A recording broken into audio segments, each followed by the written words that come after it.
Thank you, everyone. It's now 10 o'clock. Chair, over to you. Thank you. Good morning and welcome to East Devon District Council's Virtual Planning Committee on 7th of January 2021. I'm your chair, Councillor Eileen Wragg. I would also like to welcome anyone watching the meeting via the live streaming. All participants here today are taking part remotely, and as well as being live streamed, the meeting is being recorded. So please bear this in mind throughout, and may I remind you to be careful with your language. May I also remind members that the Code of Conduct applies throughout the meeting.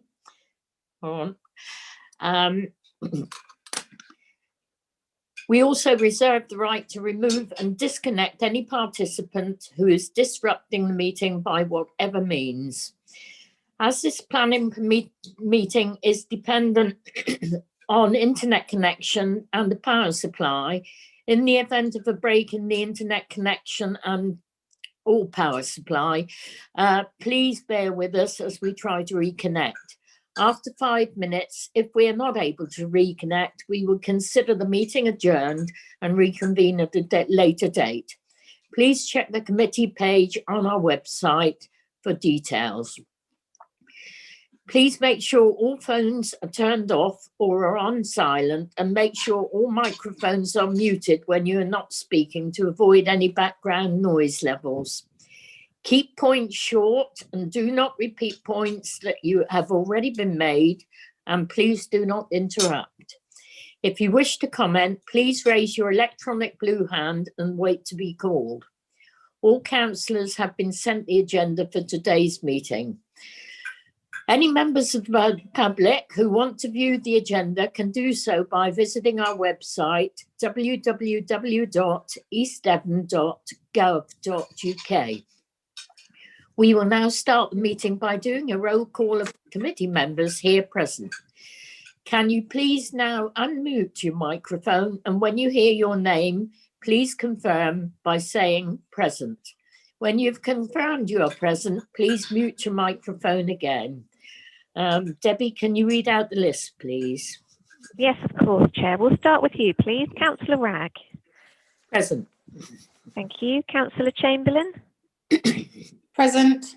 Thank you. Councillor Bloxham. Present. Thank you. Councillor Coleman.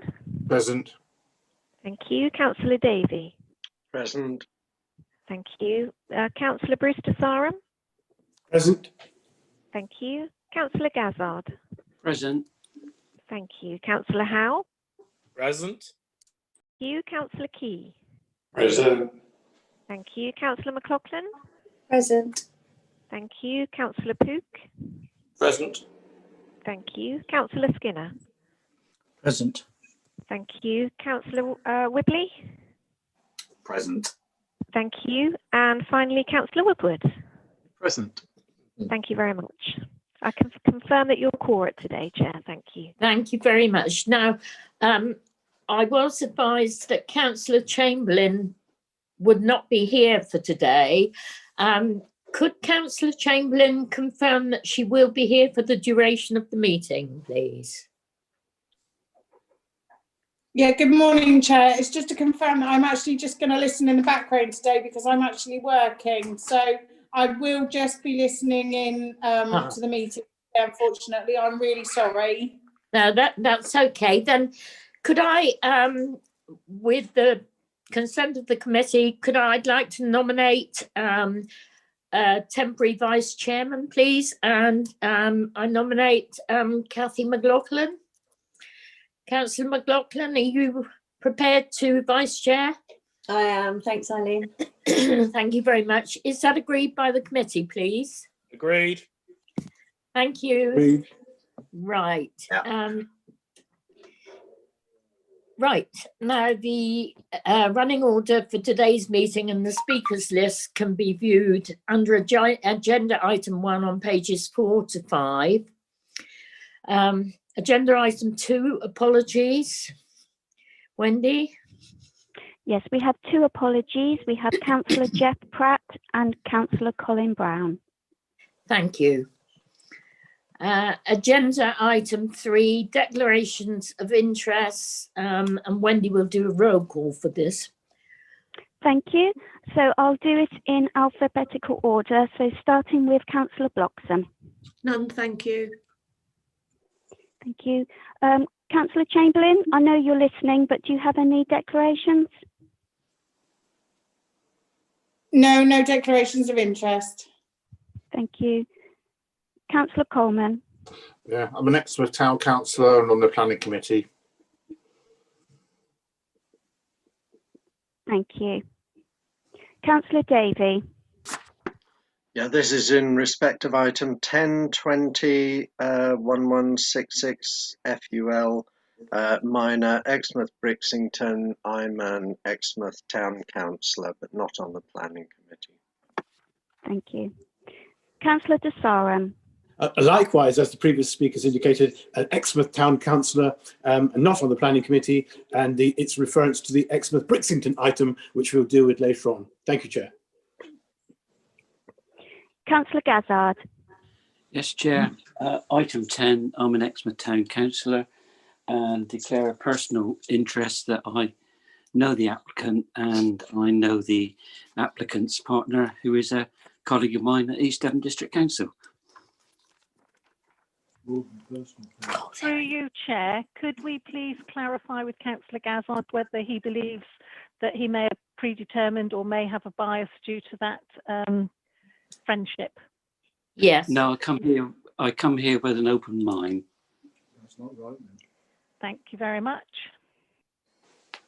Thank you. Councillor Howe. None that I know of.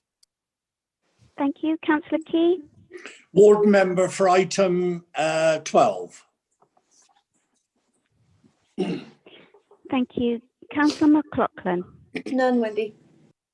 Thank you. Councillor Pook. Yes, item 6, 21545, Woodbury, Livingston.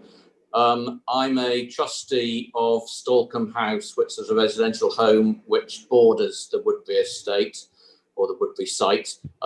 It's the works included of nowhere near the Stalkham, and so there's no impact on Stalkham, but I thought as a trustee of the adjoining property, I should declare a personal but no pecuniary interest. Thank you very much. Councillor Skinner. Yes, well, I'm going to be here for a little while because I've got several. Application 20/07/28 full and 20/0729 LBC. That application I am of a personal interest because I am known to the applicant. 20/1166 full of a personal interest because that is my girlfriend. I shall be removing myself from that meeting to sit in the sin bin or whatever you call it, the waiting room, whatever you call it, holding pen, whatever we call it.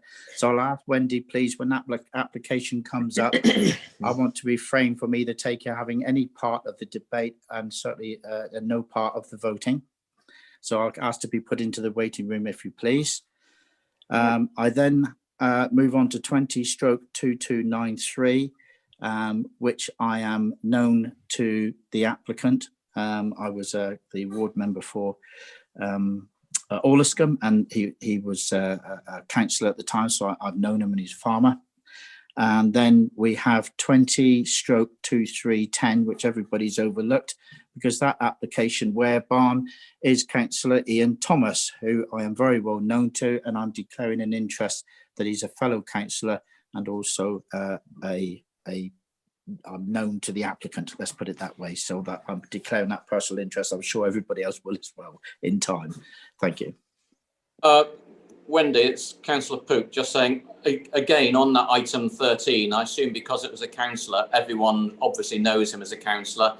Maybe I should have declared an interest as not only a councillor, but he's also in the same group as me. So whether it's a complete declaration on behalf of everybody or just because mine's slightly different, but put that 13 down for me as well, please. Yes, will do. Chair, through you, could I please just clarify with Councillor Skinner that apart from the application 21166 full, where he's asked to be removed from the room, his friendship with the other applicants, would he consider those to have biased or predetermined those applications?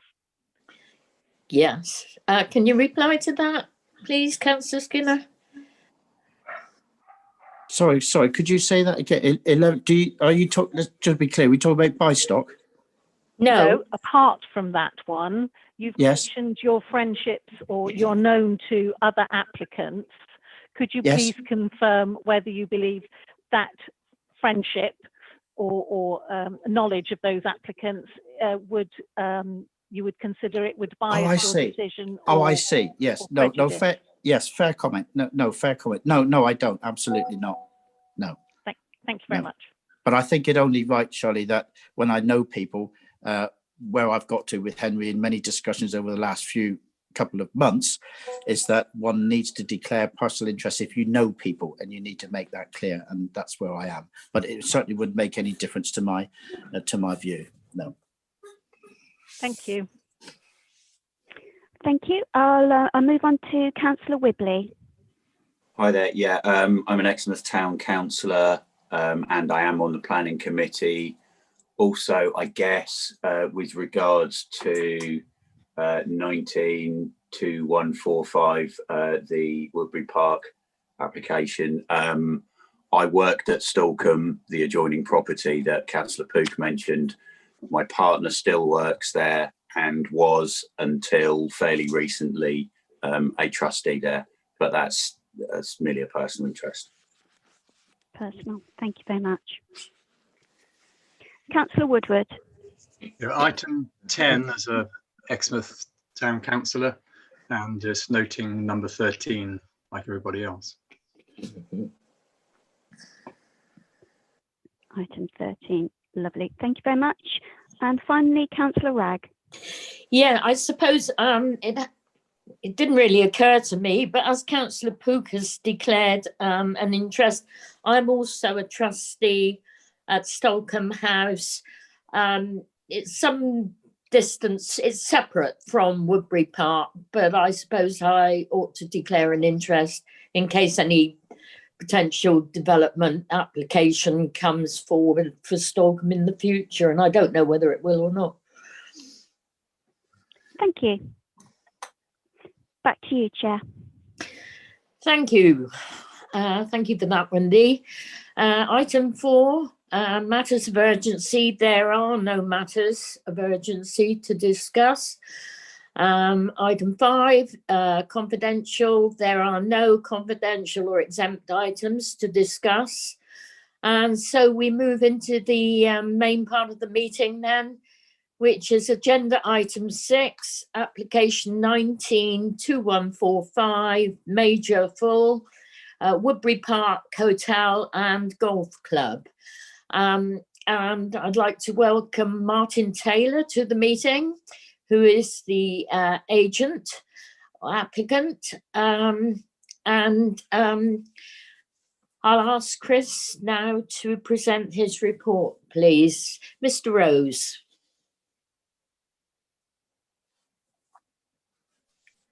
Thank you, Chair. Morning, everybody.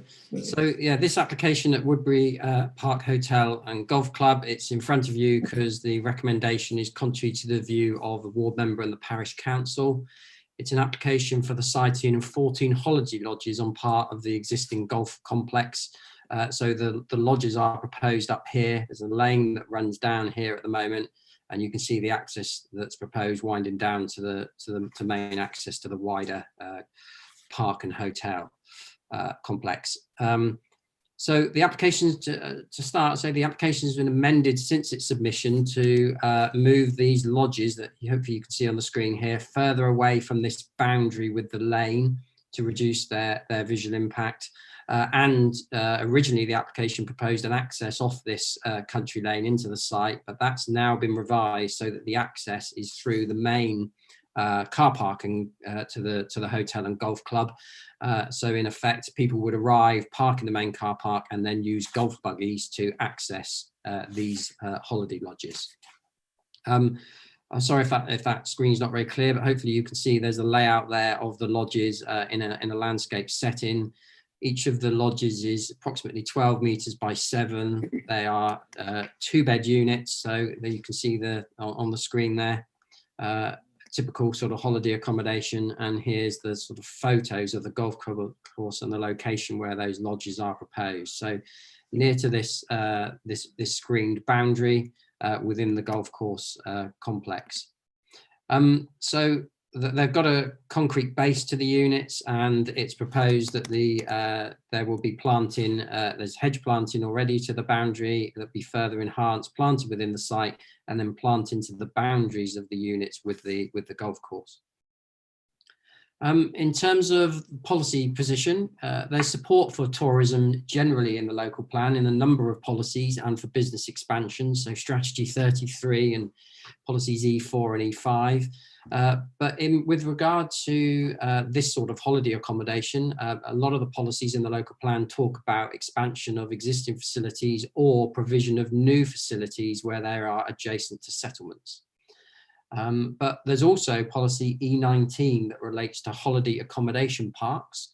The policy doesn't define what a holiday accommodation park is, but we as officers consider the Woodbury complex here to meet a holiday accommodation park, it being a destination for people to go to and where they can access a range of facilities whilst they're on holiday. So whilst it might not be that sort of traditional holiday park complex that you think of, I think this is a destination that we as officers feel falls under that policy, which supports the expansion of those facilities in principle. Saying that, the policy 19 is subject to a number of criteria, and I'll just run through those quickly. So the first one is about visual impact. The site's outside of the AONB, which is probably about 400 or 500 meters to the southeast of where these chalets are proposed. But obviously the site's in the countryside, so it's not near or adjacent to any built-up area boundary. There's limited views beyond the golf club, so there might be some very distant views back towards this site, but the landscaping proposal will help to screen those units, and they certainly are long distance. There's limited local views of the units, and as I say, there's planting proposed. And with the access now through the golf club by golf buggy, there's not considered to be any visual harm from that. So in light of that, the visual impact is considered to be acceptable. Policy E19 does state that these holiday accommodation parks and expansion should be in close proximity to a settlement. Now, there's a range of facilities at this site that people will be able to use, but it's, and again, the policy doesn't really define what in close proximity would be. Now, we're 2.5 kilometres roughly to Woodbury and the facilities there. So probably not accessible on foot, but as I said, there's the golfing and leisure attraction and facilities at this site which would minimise that need to travel off-site. And in addition, policy E19 supports the expansion of holiday parks, so it's a bit unusual that it's saying that it will only support them where they're in close proximity to a settlement, because obviously existing parks that we've got aren't always immediately adjacent to a settlement. So on balance, officers feel that if we were to go to appeal on this, we believe that an inspector would support the principle of the facility as an expansion of the existing park, and as it's located well within the wider district, and therefore supports the principle and location. There's a third criteria to E19, which is about loss of agricultural land. This isn't high quality agricultural land, and in any case is in use as a golf course. With regard to access and highways, as I said, that's been amended since the application was submitted, because there were concerns from people about accessing off the very narrow lane here, which wouldn't have been acceptable. As I say, that's been amended so that you access through the main golf course car park by buggy. And there's considered to be adequate parking in the car park, but to ensure that's the case, there's a condition proposed on a travel plan to monitor that and ensure that there's adequate space there, or if not, to put mitigation in place. You'll see there's a number of conditions on the report related to surface water drainage. That's to ensure that any water captured from the runoff of the buildings and the surface are dealt with, and that's been agreed with the local flood authority. There's limited ecological benefit on site, so there's not any wider mitigation needed on that. The site is within the catchment of the Pebblebed Heath, so you'll see that there's a financial contribution that's been secured to mitigate that impact. There's no harm to the amenity of any surrounding residents. The nearest property is about 300 metres away, not within direct line of sight. But again, for that reason and wider visual issues, we've recommended condition to ensure that any lighting we can check out and assess. So that's external lighting to the units. So you'll see from the report, hopefully there's some support for the proposal from E19. There is a question on whether it is in close proximity to an existing settlement. But given the facilities on site and the economic benefits from aiding the expansion and the future of this golf course facility and hotel, and the wider benefits for the increase in jobs, as it's an existing facility, we as officers are satisfied that it complies with policy E19 and that an inspector would be likely to approve the scheme because of the benefits. So therefore, on balance, officers are recommending approval with conditions. I suppose I should mention that given committee yesterday, and there's a condition on here saying that the units should only be used for holiday accommodation, I'd recommend following committee yesterday and the discussion about the wording of that condition, that we, if members were minded to approve this application, that we amend the wording of condition 14 so that it prevents people from using the units for more than 60 consecutive days and not returning within 30 days. So subject to that change, it's recommended for approval. Thank you. Thank you, Mr. Rose. Now I'll invite the applicant agent, Martin Taylor, to speak. Mr. Taylor, welcome to the meeting. You have 3 minutes and you'll be advised 30 seconds before the time is up that it's coming to an end. Okay, thank you. Thank you, Chair, and members of the Planning Committee. My name's Martin Taylor and I'm a Chartered Town Planner and the agent representing the applicant. The application is for the siting of 14 holiday lodge caravans to attract more customers to the golf course and its leisure facilities. Following 2 previous pre-application inquiries, the application was submitted last February, since which we have addressed all concerns raised by your officers and statutory consultees by providing additional information and altering the layout. Your officers have clearly set out their reasons for recommending approval, but I'd just like to make a few brief points in support of the application.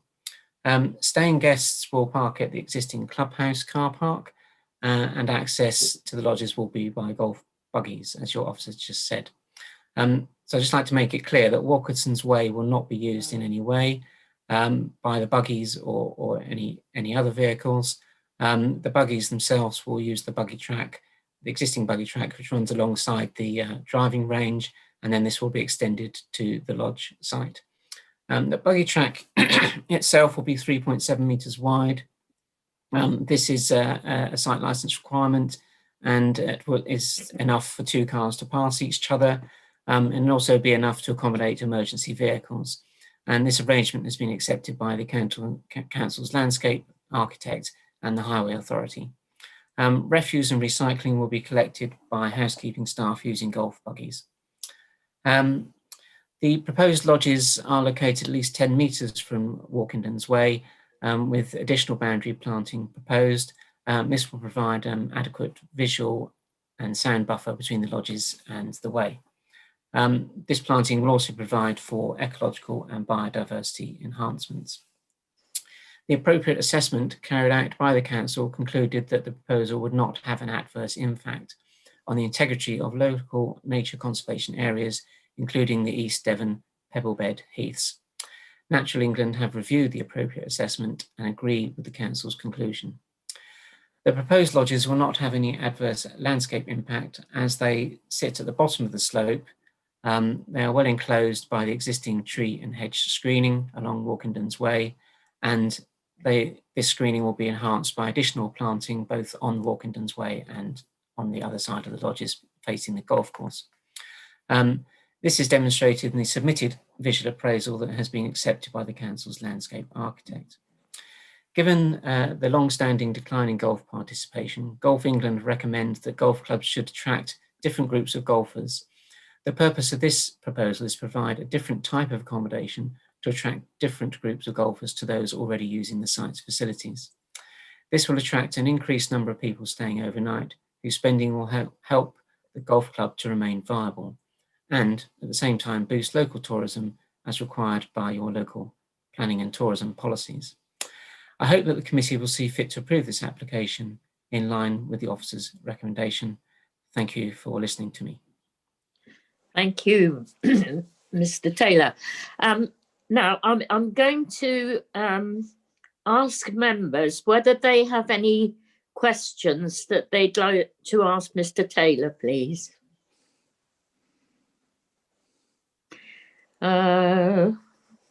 See no blue hands gone. Oh yes, Councillor Pook.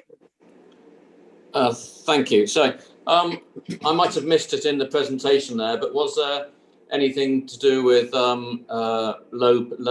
energy, low carbon power supplies for these? Because that would seem ideal for some sort of solar cells and things, or at least some attempt to sort of reduce the carbon input of them. If it's mentioned in Mr. Saylor's report, then I apologise. Am I okay to answer that? Yes, please do. So I think that's a detail that hasn't been considered at this point. If there was a policy requirement, we would accept a planning condition to look at that issue. I'm sure our clients will be using, most of these lodge caravans come they're thermally insulated and therefore have very low heating requirements, and all lighting is, as you expect these days, of low energy type. And apart from the fact that we're using electric buggies to take people down to the lodges rather than vehicular cars, so it's already sustainable in that context. But if there are any further measures we can do, I'm sure our client would want to, in order to save the costs of developing and running the development. Thank you. Councillor McLaughlin, you have a question? I do, Chair. Thank you. Thank you, Mr. Taylor. Just actually following on from Councillor Pook, really. On E19, our policy states that that on-site renewable energy production is needed to do this. So I follow on from what Councillor Pook said.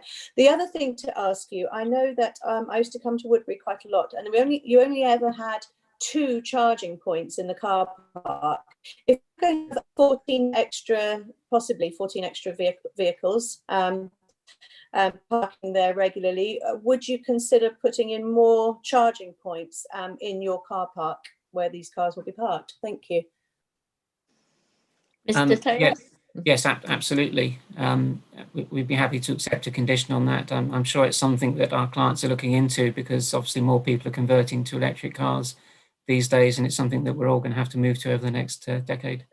Thank you. Yeah, thank you. And as you can tell from the questions, Mr. Taylor,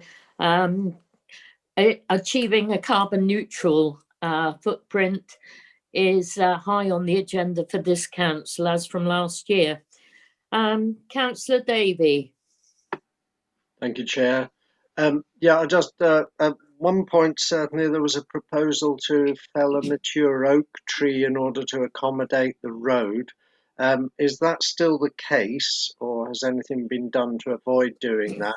And can I also ask if there's going to be a net gain in vegetation and biodiversity as a result of this proposal?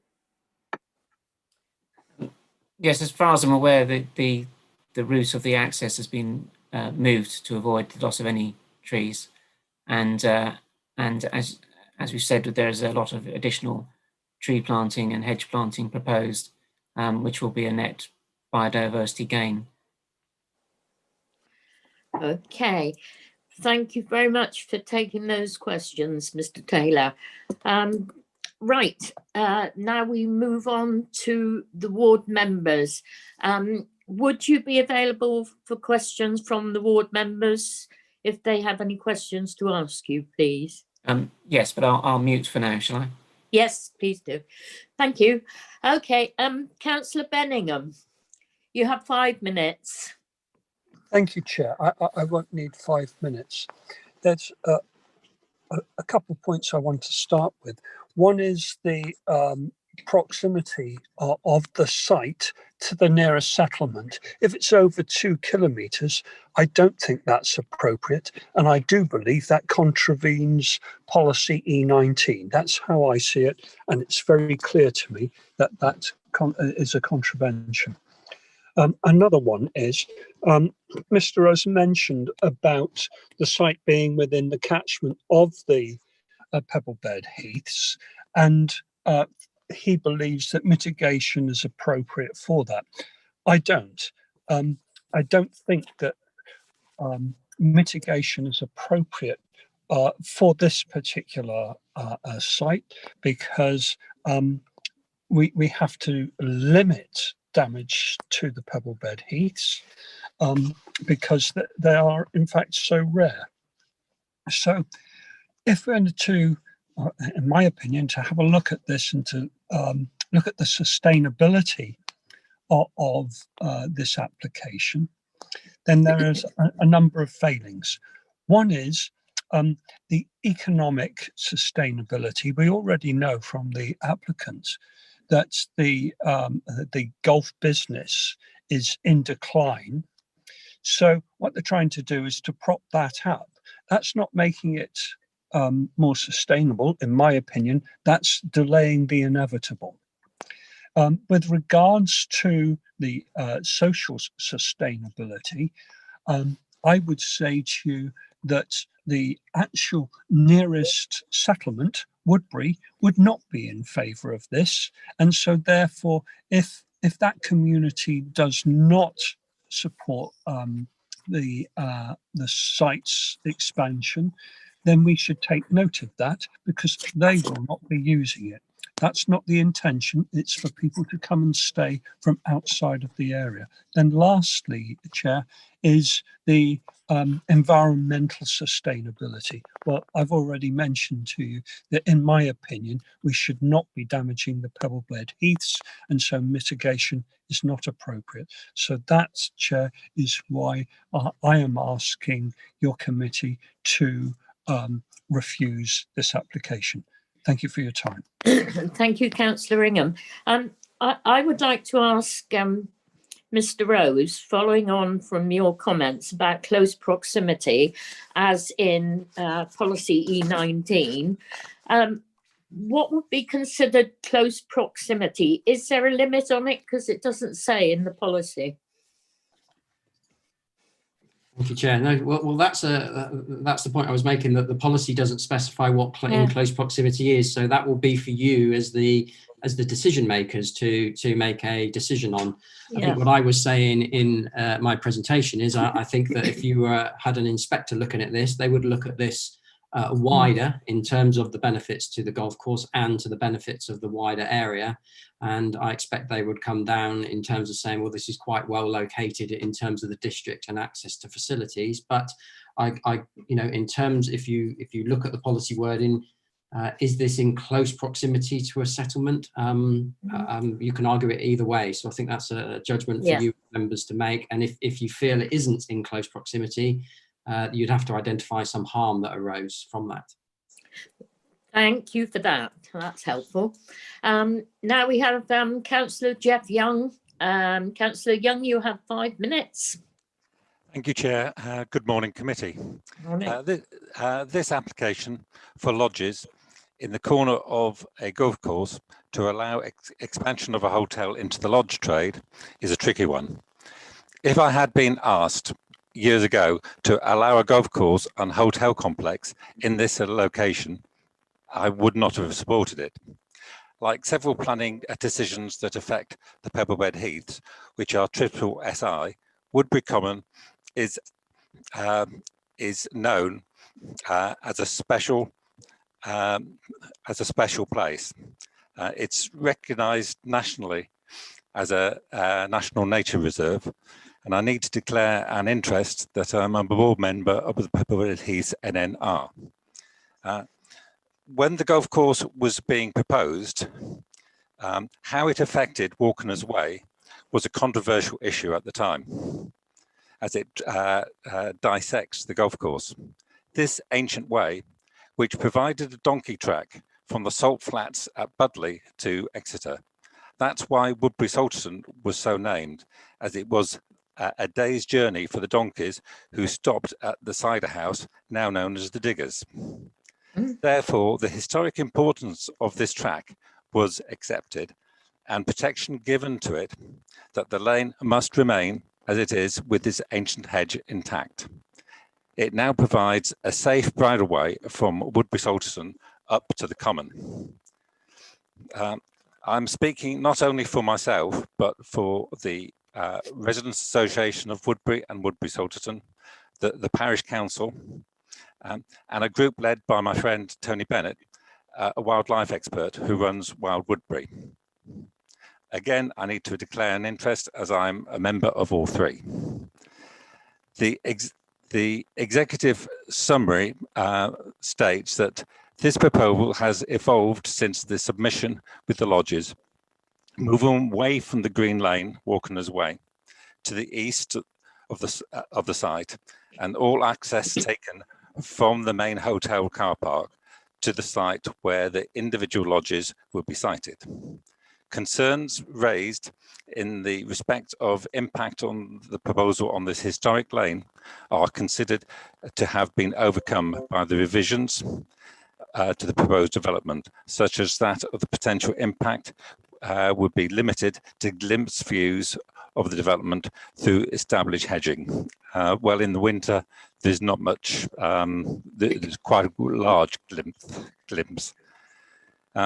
Unfortunately, this statement is not correct. The revised drawings only take access into consideration. The layout of the unit has not been amended in the way that addresses their proximity to the ancient hedges of Walkeners Way.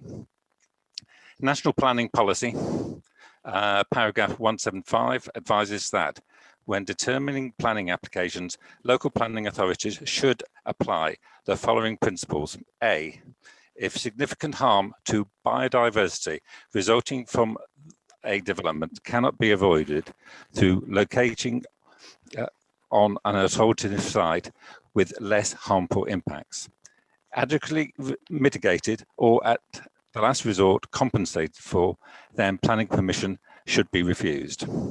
The lodges could be relocated elsewhere, as I believe there is significant harm to the biodiversity and the impact on the local community, that is Walkeners Way, due to the proposed layout,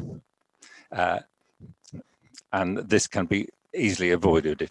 I would agree development closer to the hotel is also problematic because the development would then be within the 400 metres of the triple SI, but that's because the hotel was built basically in an inappropriate location at the time. I would urge this committee to refuse this application. Thank you very much. Thank you, Councillor Young. Right, now we move into the debate. Councillor Skinner. Yes, thank you, Chair. I'm a little bit perplexed by Councillor Young's continual claiming interests of different groups as he's mentioning, talking about his particular way that he is viewing this application. I work on the basis that as he's not a voting member, that I'll let it slide, but it would have been helpful if Councillor Young had declared his interest right up the front end of his conversation rather than declaring them as he keeps moving through his piece. So I'll let that one slide for the moment, but I'm not that comfortable with it, to be honest. But anyway, Councillor Skinner, it's entirely down to members as to whether they declare interests or not. It's their decision. Yes, I understand that, Chair, and he did declare his interest as he was moving through his speech. My point was, if he'd have said them up at the front end, we would have understood where he was coming from instead of having them out as he was talking. Anyway, let's get to the debate. I've looked at this. I know this area, known it for many, many years, and I've heard both what both ward members, Councillor Ingham and Councillor Young, have had to say, and I absolutely understand the position about how they feel about protection of the Pebblebed Heaths, and I do get that. I think using that as a shoehorn and trying to refuse an application here doesn't work for me. And let's just get a little bit of balance here. The Pebblebed Heaths, I think, works into some sort of area of 3,300 acres. And this here is actually what we're looking to do, or these applicants are looking to do, is to increase the facility of Woodbury Park. And if that's done through caravans, the way that they're done, I think the siting of it it works for me quite fine, actually. And the way that these are going to be set out, they're looking to increase their business. And I think one of the ward members, Councillor Young, did say that if this was put at the front end, would he have been supporting it? Well, no, because actually life evolves. And life starts off in one place and it evolves as it moves through. It's clear to me that I don't personally have a problem with this. I don't think it affects the Pebblebed Heaths in any shape, way or form, to be honest with you. And what I do think is that what we are doing is encouraging people to come and look and enjoy the Pebblebed Heaths from away. They're not sacrosanct to people just in the locality. They're opening up for people to come from away. And that's why we protect such places as the Pebblebed Heaths, of which many, many people from far and wide can come and enjoy. And using this facility to come and stay at short times or short-term periods absolutely works for me. So what I'm going to do, I'm going to propose support this recommendation. I would like to take, if you don't mind, Chair, the comments that Mr. Rose made in adding those particular amendments to the recommendations that were put forward, that Mr. Rose put forward from what led on from yesterday's meeting. And I'm quite happy to pick up that if the wording comes through properly. So I'm going to support the application and propose that we support it, and I'm recommending that. Thank you. Happy to second it, Councillor De Serum. Happy to second it, Chairman. Okay, thank you. So we've got a proposer and a seconder. And now would you like to speak, Councillor De Serum? Thank you, Chair. Yes, that's very kind of you. I basically can see that we are, as Mr. Taylor said, we are not creating existing car parking. The existing car parking will remain, so we're not creating further car parking. There will be additional boundary planting. It's acceptable to the landscape architect, and Mr. Rose said, in fact, that the inspector will look to the benefits. And I know that we've debated the fact that it may or may not be close to a settlement, but clearly it is close enough to justify why this proposal should go ahead.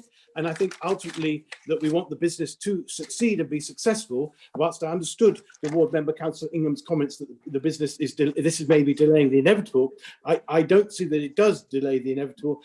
I think that it will allow them, as they say with Golf England, to attract different groups of golfers. So for these reasons, I'm happy to support what Councillor Skinner has already brought forward, and also be consistent with what we were discussing yesterday afternoon. So thank you, Chair. Thank you. Councillor Key. Yes, thank you, Chairman.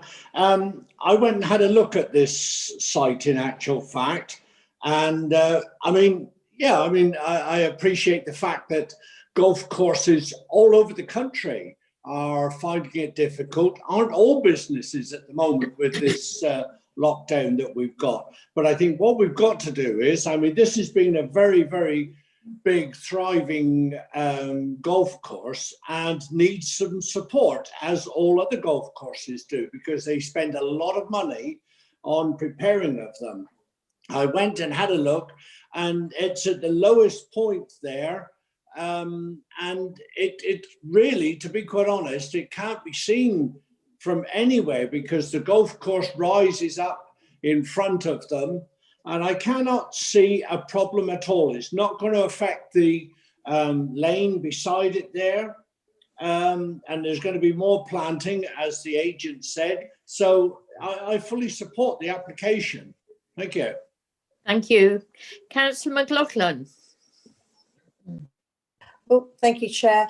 Just to ask, Chair, through you, I'm not sure how this works, but if Councillor Pook and I talked about possibility of conditions being put on regarding renewable energies and plug-in points for electric cars, do we sort that with Mr. Rose now, Chair? I think that when Mrs. Shaw does her summing up, they can be added in then. Fabulous. Thank you very much. Thank you. Sorry, Chair, Councillor through Whitley. you. Sorry, Chair, through you. Yeah. I believe that if the proposer and seconder who Yes. have only proposed condition 14 amendment, I think Right. if members wish to add a condition, then Chris Rose needs to be involved in any discussion as to the strengths of such a condition and how it should be worded. Okay, then can I go back to the proposer and seconder? Are you prepared to have those conditions written in? I'm not, because I don't know what they are exactly, but when they're read out, properly read out as to what they're formulating, I will then think about I don't know what the proposal is. It's just a few words at the moment. I need to have it written down and then read out, and then I think we can probably then properly assimilate as to what that is going to be. But I'm with the principle of what they're trying to do. I just need the wording. I can't accept something I don't know what the wording is. Well, can I ask Mrs. Shaw then? Did you get the wording written down, Mrs. Shaw? Personally, I didn't, because I don't draft up conditions. As I Okay. say, I don't know whether Chris Rose has managed to draw together some conditions. Mr. Rose? I think the condition would is justified, and I think it would require before the development commences, the submission of a scheme for on-site renewable energy. And I think following the debate and the answer to the question by the applicant, to include car park charging points and any other measures that they might be able to come up with on the site. So I think it would be submission of a scheme to us before they commence. Right. Does that clarify things for you, proposer and seconder? Yes, I think that's clearer than it certainly was. I'm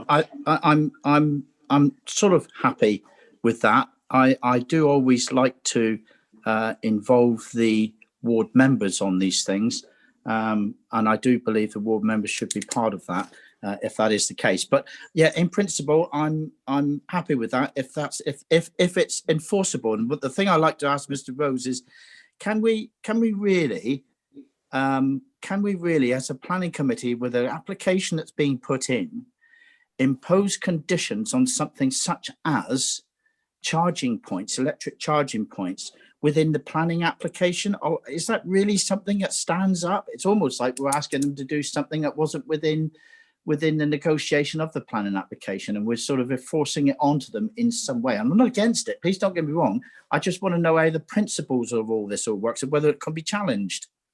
Mr. Rose, can you respond to that, please? Yes, of course. So policy E19 does have a criteria that says that a new development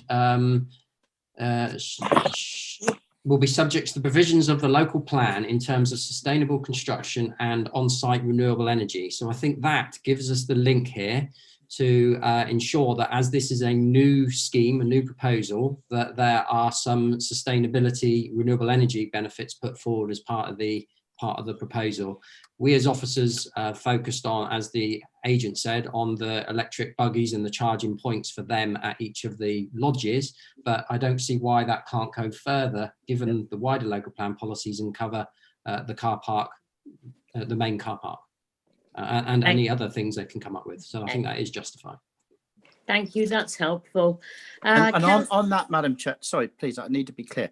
On that, Madam Chairman, are we then suggesting that these car parking points that we're putting in as a condition are going to be in the main car park? I mean, they can do anything they want to do anywhere else, but the ones we're actually conditioning are going to be a part of the main car park. That's the point, is it?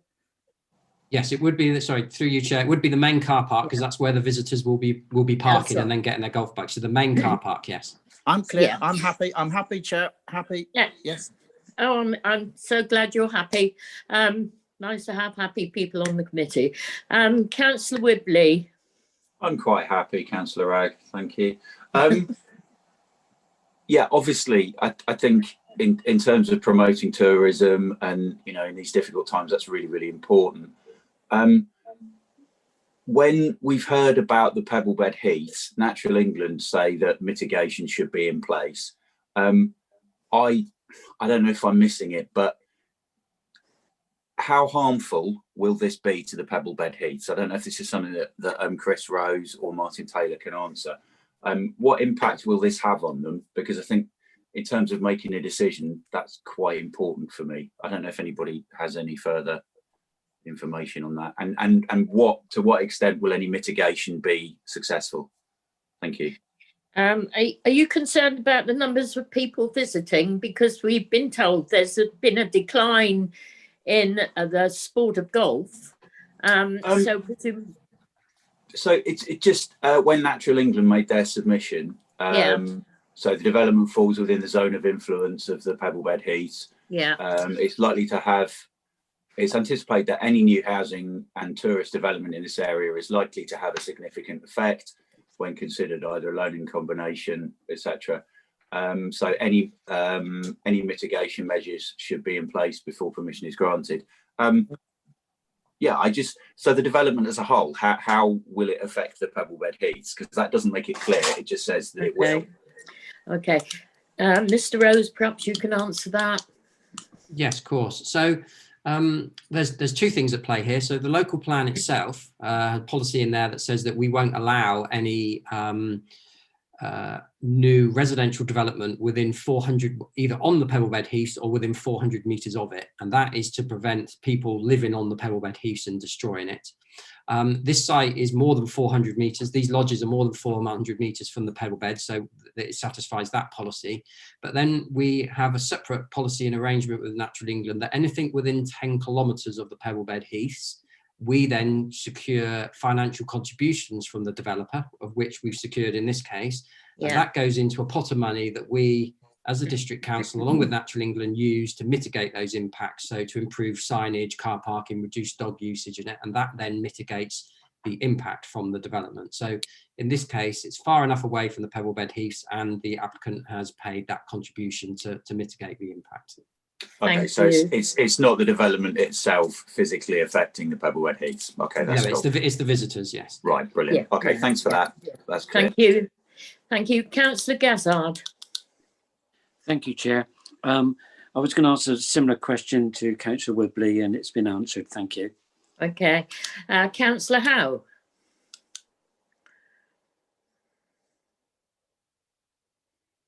Councillor Howe? Terribly sorry. I'd like to thank Councillor Young for his speech this morning. I've learnt a few things this morning. I've driven this lane a few times, so I know the area very well. And it was interesting to learn the history behind it, which is always useful. Mr. Rose, I'm wondering if you can bring up the site plan of the red and blue lines on the screen. And then I've got a question for you, obviously, because one of the conditions from that is relating to an area outside of the planning application. And I'm just somewhat concerned how you can do that. That's regarding the electric charging points in the car park. I'm not worried about it. If you can do it, fine.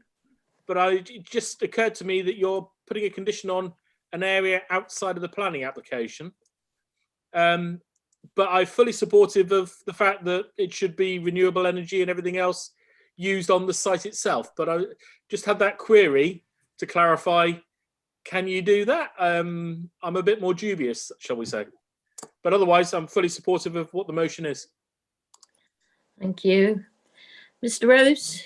Yeah, so in this case, it's outside the car park is outside of the red line, but it's in the blue line. So it's within land and the control and ownership of the applicant. So from that point of view, we can put the condition on. If it was outside of any of the land in their ownership, then you're quite right, Councillor Howe, we wouldn't be able to do it. But as it's in land in their ownership, we're okay. Thank you. Thank you. Councillor Davey. Thank you, Chair. The lodges are actually quite some distance from the hotel and the associated complex, aren't they? That there's quite a long track there. And I'm also concerned, will the buggies, if I've understood it correctly, will they have to cross Walkendon's Way in order to get from the hotel, from the car parking, up to the lodges? So Perhaps Mr. Rose could through you, answer. Chair. Yeah, this plan, the blue line here is Walkenden Way that you can see. So all of the buggy route is on the golf course, doesn't involve any crossing of that road at all. And that was part of the issue with the previous scheme before it was amended, that it did have access directly off of that. So other than coming out of the car park to access the golf course, which people do at the moment, there's no additional crossing or access onto that lane. Thank you. That answer your question, Councillor Davey?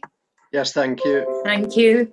Okay, there are no more blue hands up, so I'll go to Mrs. Shaw to sum up and move towards the vote, please. Yes, Chair. Members, there are two elements to this application. The first one is that the habitat regulations appropriate assessment outlined in the report be adopted.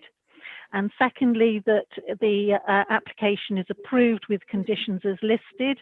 And there have been a couple more amendments to the conditions in that amendment to condition 14 to restrict the maximum number of days per annum, and that is to 60 days maximum continuous stay and no return within 30 days. And also a new condition to be added, that prior to commencement of development, to submit a scheme for on-site renewable energy to include car park charging points. Please, when your name is called, would you indicate whether you're in support of the motion to approve, whether you're against the motion to approve, or whether you're abstaining from the vote. Thank you. Councillor Bloxham. Support the motion to approve. Councillor Chamberlain. Abstain. Councillor Coleman. Support the motion to approve. Councillor Davey. Support approval. Councillor De Saram. Support the motion to approve along with all the conditions as discussed. Councillor Gazzard. Support. Councillor Howe. Support. Councillor Key. Approve. Councillor McLaughlin. Support. Councillor Pook. Support. Councillor Skinner. Support. Councillor Whibley. Support. Councillor Woodward. Support. Councillor Ragg. Staying. Thank you. I can confirm the motion to approve has been carried. Thank you. And now we go to agenda item 11, application 2016-33, full Rose Farm, Wyke, Axminster, on page 108. And we have two objectors and is it one objector and the applicant agent. So welcome to the meeting, Nicholas Burley and Karen Chadwick. And can I now ask Mr. Rose to present his report, please? Thank you, Chair. So this application is before you because it's contrary to the view of one of the ward members, and it's for the construction of a large portal-framed agricultural barn for storage purposes. And you'll see in the application that the applicants advised that it's for storage of including machinery, trailers, tractor, JCB and various other equipment. The site is outside of the ARMB. The building proposed is about 5.2 metres high, and you'll notice in the report it's been reduced by approximately a metre since its original submission, 18 metres wide and approximately 8 metres deep. And whilst I've got this image on the screen, just to point out to you that, which is key here, is this is the site of the barn, and this building here, Rose Cottage, and this building here, Rose Farm, are both grade 2 listed buildings. So if I move on, this is the site at the moment.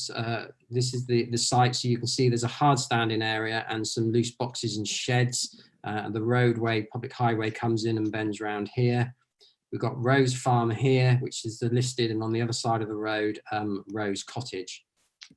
And this is the area and proposed footprint for the barn. As you can see there, some slight cutting into the hillside to get the footprint in, and the elevation. So you can see sort of typical agricultural storage barn, as I say, about 5 metres in height.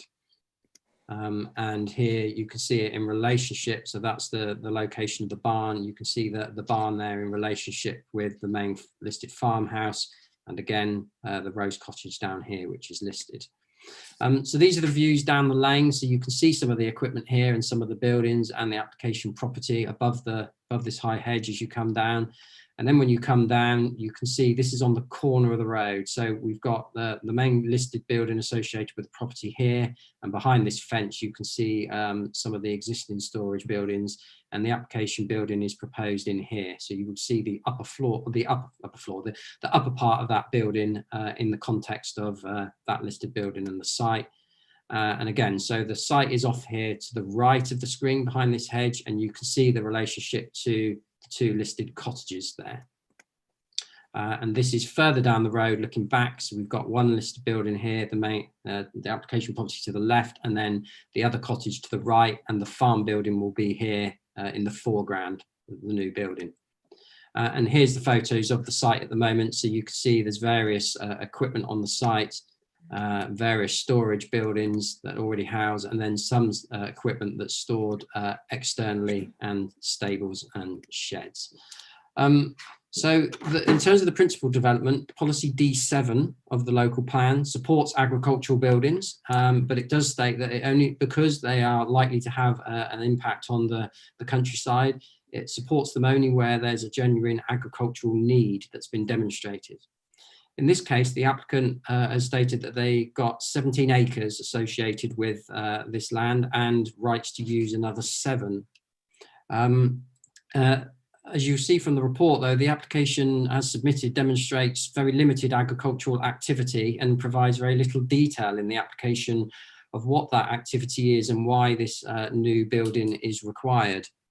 In the plans and photos accompanying the application, they got various photos of the machinery that needs to be in the building, but some of that machinery is already stored in some of these buildings on site. So it's not been made clear through the application what the need is for this size of building, and why it's required, why this height of building is required. So there's a lack of detail on that.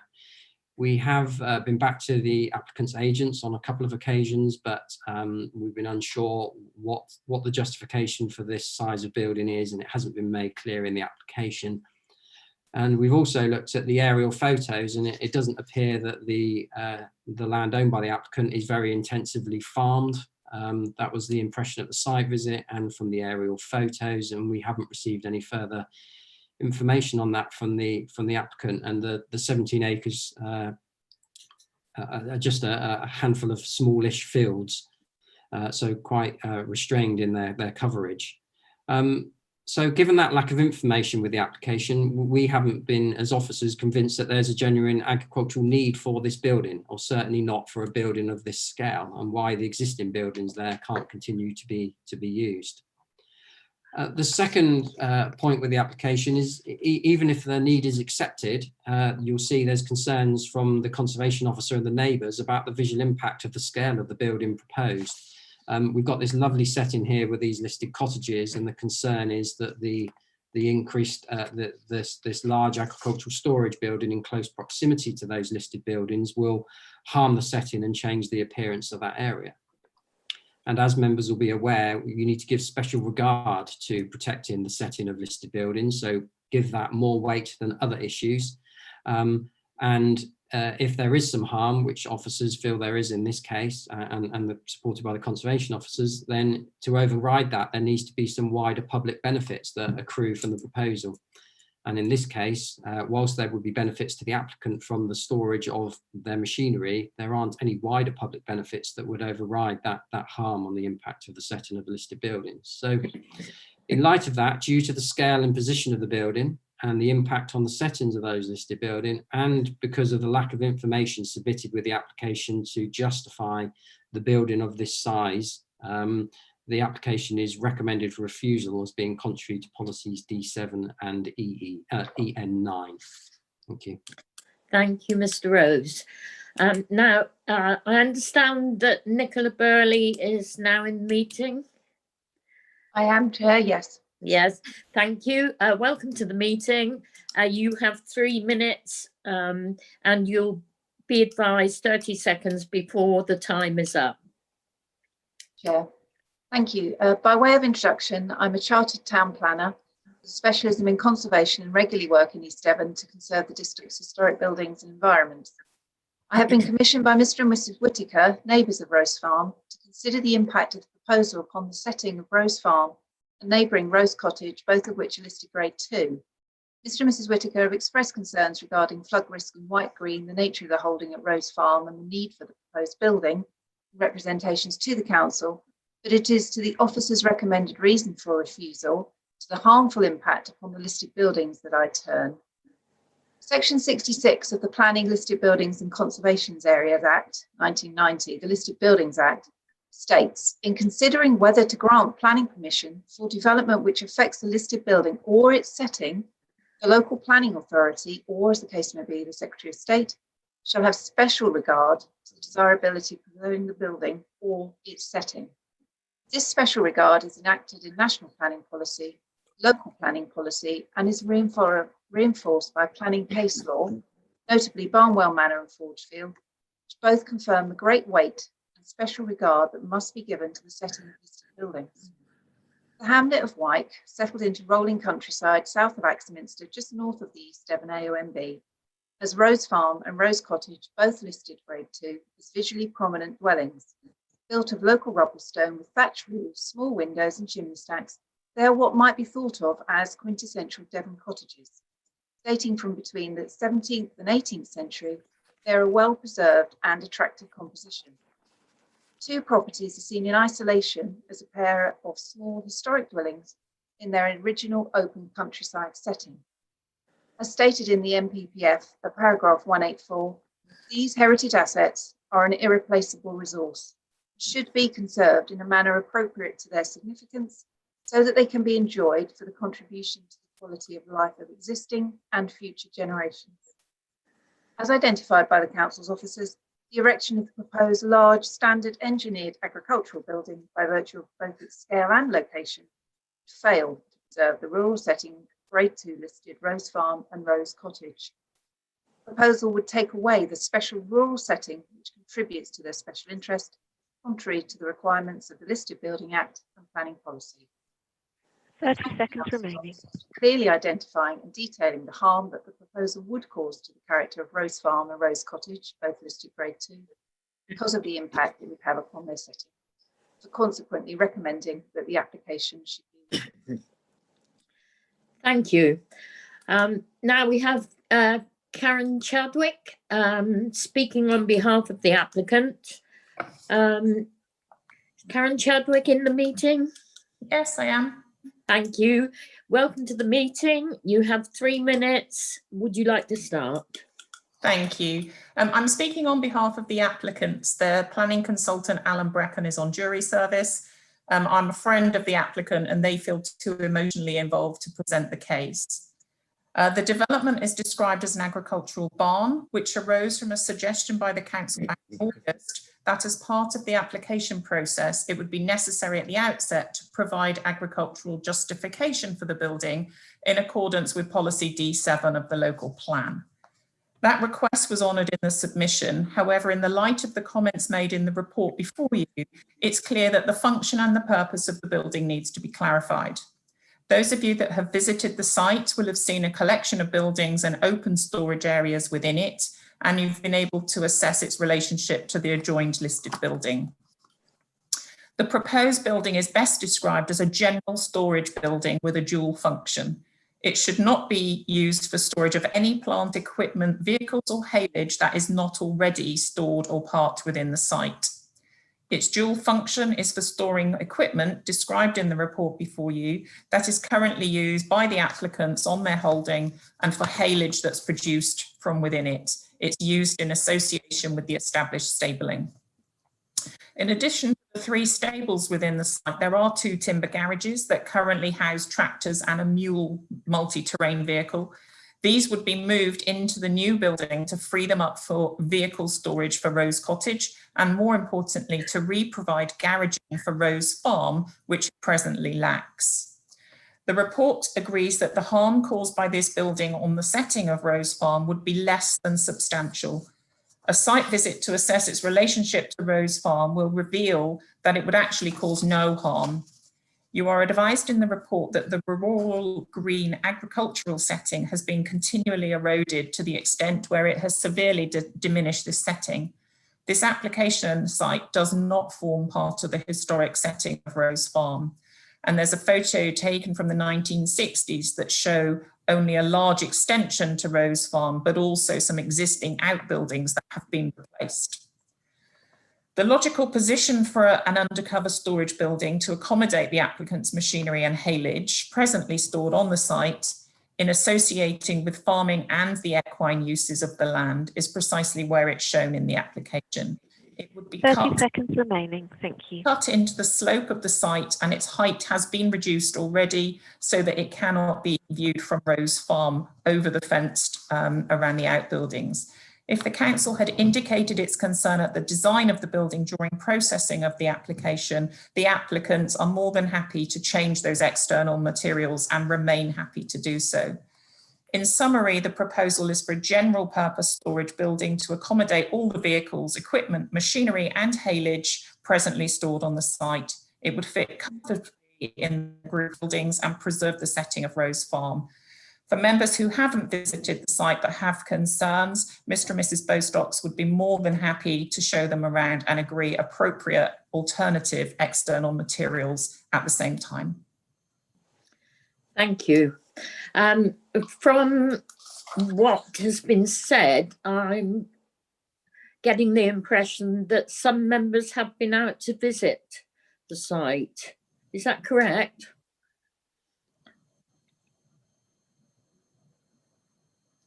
Sorry, are you asking me? Yes. I believe some have, some know the site. But I couldn't tell you exactly who has visited. No.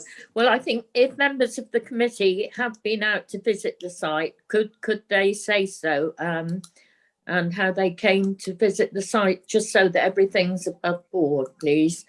Does anybody have any questions for Karen Chadwick, assuming that you're happy to take questions? I'll do my best. Thank you. Does anyone have any questions? Could you put your hands, well, could you indicate, please, if you have any question? There are hands up already, but I'd like hands up just from those who'd like to ask a question, please. Could you take your blue hands down for now and only put it up if you've got a question to ask? Right. Well, there are two hands. There's one hand still up. Do you have a question, Councillor Key?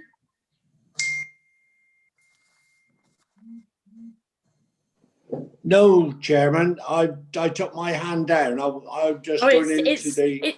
It's still up. Oh, sorry. It's on my screen. Okay. Then Councillor Andrew Moulding as ward member and Councillor Sarah Jackson, although I'm not sure whether Sarah Jackson is well enough to attend. So, Councillor Moulding, would you like to speak? You have 5 minutes. Thank you very much, Chair. and I'm very conversant. I've lived in Axminster all my life, and running around Wick, we call it, rather than Wyke. Running around Wick was a sort of a keep fit exercise, nice little sort of 2 or 3 mile run, which I used to do regularly, and it is a very attractive area. Now, what I'm about to say is important, because I don't believe, as has been stated, that this is an agricultural barn. It is more of a dual function storage building for the storage of haylage, which members will know is for feeding animals, particularly horses. And the haylage is made on the farm, in the fields, and it's bulky and needs to be stored away. And also the building will be used for the storage of heavy equipment. So basically it's a dual function building for haylage and for all that unattractive heavy equipment. Haylage, of course, does need to be stored under cover because it gets damaged if it gets wet. So, and it takes up a lot of room. The equipment, which is currently an eyesore on the site, is far too big to be stored in the existing sheds. As has been mentioned, there are some small vehicles in the existing sheds which could be moved into this new building, get rid of all the clutter. And for me, if this is impinging on the setting of the 2 listed buildings, far better to have this rubbish and clutter under cover, out of the way, in an attractive building, which I believe could be improved, I have to say. And the existing sheds, as I say, could also be used as a garage to get one of the cars off the road and out of sight. And again, that would make the setting a lot more improved. There could be some improvements, as I've said, made to the appearance of the proposed building.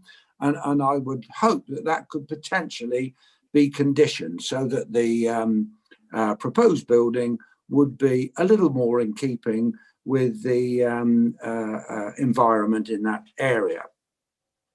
Will the barn cause substantial harm to the setting? It says no, that the barn in the report says the barn would not cause substantial harm. The report mentions that. And I suggest that there will be less than substantial harm. In my opinion, this storage shed will not detract from the significance of the listed buildings. It's set well away from those listed buildings. In fact, if the storage building was built in harmony with the existing environment and used to store away all that machinery and clutter, it will be a vast improvement to Wick and this particular area. The site is outside the AONB, and I'm sure that if the committee were minded to require any more visual confirmation about the site and its setting, then they may wish, rather than refusal or approval, they may wish to consider a site visit. But my recommendation for the information that you have is that this application should most certainly be approved. Thank you, Councillor Moulding. Now, Councillor Sarah Jackson is down to speak. Is Councillor Jackson in the meeting? Chair, I have a statement from Councillor Jackson that I'd like to read out on her behalf. Yes, please do. Thank you, Chair. So this is a statement on behalf of Councillor Sarah Jackson, who's obviously a ward member for this application, and it reads as follows. Firstly, please can I give my sincerest apologies to the committee as I am unwell and not able to attend today as I'd originally intended to do so.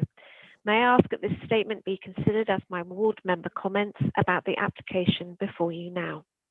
In the interests of transparency, may I begin by making a declaration that I have received correspondence on this matter from several members of the public, but I note that the individuals concerned have also made their own representations via the planning portal. Having received all of the application paperwork, including representations from the applicant, objectors, officers, the Town Council and my fellow ward members, my position remains unchanged and I would urge the committee to refuse this application in line with the officer's recommendation before you today. May I thank all those making representations for the thoroughness of their submissions, particularly those who have concentrated on the planning considerations relevant to this case, rather than any personal feelings in this regard. Many thanks to the committee and to all those present. And that ends the statement from Councillor Sarah Jackson, Chair. Thank you very much. Thank you. Now, Mr. Rose would like to come back. Mr. Rose. Thank you, Chair. Yeah, so the report that in front of you, the presentation I gave, is on the basis that the applicant was applying for an agricultural barn and that therefore policy D7 applied. And in fact, the application form accompanying the plan application has the description of the proposal as erection of agricultural barn with integral loose boxes. I think I need to address the fact that the applicant or their representative and Councillor Moulding have made the statement that they don't believe this is an agricultural building, that it's a general storage building. And there are policy implications from that. Because if it isn't an agricultural storage building being proposed, then policy D7 doesn't apply. And there are no other policies in the local plan that would support a general building in the countryside. So that whole conflict with policy D7 goes away, but you have the issue that there's no policy support for the proposal in the local plan in principle. If that's the case, you then have to consider, as we always do, what the material considerations are. And that's where we come sort of full circle back to where the report is in front of you, is that we as officers haven't received adequate justification from the applicant as to why a building of this size, in terms of its footprint and height, is required to address the needs of the applicants. And that's particularly relevant because yes, there may be scope for further storage buildings on the site, but why do they need to be of a building that's 5.2 metres high that then has the visual impact on the list of buildings? Regardless of the principle and policy D7, we've still got this issue that if there is an impact on the setting of those listed buildings, which you've heard from officers and the conservation officer and from the objectors believe that there is, and where there is less than substantial harm, then there has to be public benefits to outweigh that harm. And all the benefits here are private benefits. So you don't overcome that harm to the listed buildings. So I'm sorry if I've confused things rather than helping, but I suppose what I'm trying to say is whether this is an agricultural building or not an agricultural building, we as officers don't believe that we have the justification here for this scale and height of building. And given that it has an impact on the list of buildings, that's why we are recommending refusal. Thank you. Yeah, thank you, Mr. Rose. Now I see that the other ward member has a blue hand up, although he's not listed to speak. Is Councillor Ian Hall in the meeting? I am in the meeting, Chair. Are you going to permit me to speak? Yes, of course you can. The reason I'm speaking today, Chair, is because obviously we always need to have a balanced view. But firstly, I know one of the applicants, and Mrs. Bostock, because we've both lived in the area all of our lives.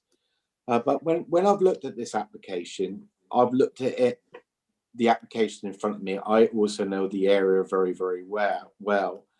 But when I've been looking at the information in front of me and about the agricultural building, that's what it's been saying. It seems to me that I have to continue to agree with the officer's recommendation. But what I have been, Chair, is consistent all the way through. I would urge, if there is any difficulty in reaching a decision or coming to a vote, that a site visit is done so you can actually have a look at the potential impacts of the area of question. Because yes, the photographs are very good, what can be provided by the officers. Yes, Chris Rose has done a really good opening statement. Yes, we've had Nicola Burley and Karen Chadwick speaking for and against the application. But on balance, I really do feel a site visit would be a benefit. But as it is at the moment, with the evidence in front of me, when it's stating agricultural building, I don't see an agricultural justification. Again, looking at the use of existing buildings, maybe they could be utilized differently. But really, if there is going to be an impact on listed buildings, what is the wider public benefit?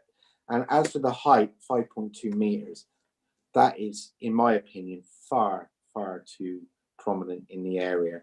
So thank you very much for allowing me to speak, Chair. Thank you, Councillor Hall. I think Mr. Rose has been very clear in the policy reasons. So we'll now move into the debate. Councillor David Key. Thank you, Chairman. Well, I don't think Mr. Rose could put it much clearer in actual fact. An agricultural shed is a building is for agriculture, not to put litter in, as Councillor Moulding was saying. Litter, in actual fact, is better off disposed of. The height of this is way, way out. For 17 acres, I mean, I've been in agriculture all my life. I mean, for 17 acres, there is no way you would want a shed of this size. Probably about a third of that size would be quite adequate to store the haylage that would be produced on that small holding. You've got sheds there that are shown that machinery can still be put in.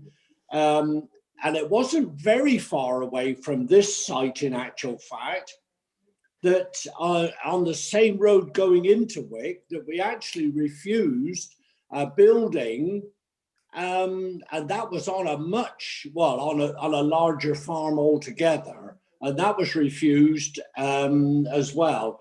And I'm sorry about this, but I'm going to have to go for the officer's recommendation on this for refusal. Thank you. Is that a proposal, Councillor Key? Yes, it is a proposal. Thank you. Is there a seconder? I'll second it. Yeah. Thank you. Would you like to speak as seconder? Yes, Tony Woodward. Yeah, it seems pretty clear. We've got before us an application for an agricultural barn. It's not, so I don't see how we could possibly consider any sense of approval of the application. Really, the applicants need to go back to the drawing board, and if they're intent on it, come back with something else, something more, well, that conforms with planning policies. Yeah, it seems pretty straightforward to me. So I second the proposal to refuse. Thank you, Councillor Woodward. Councillor Skinner. Thank you, Chair.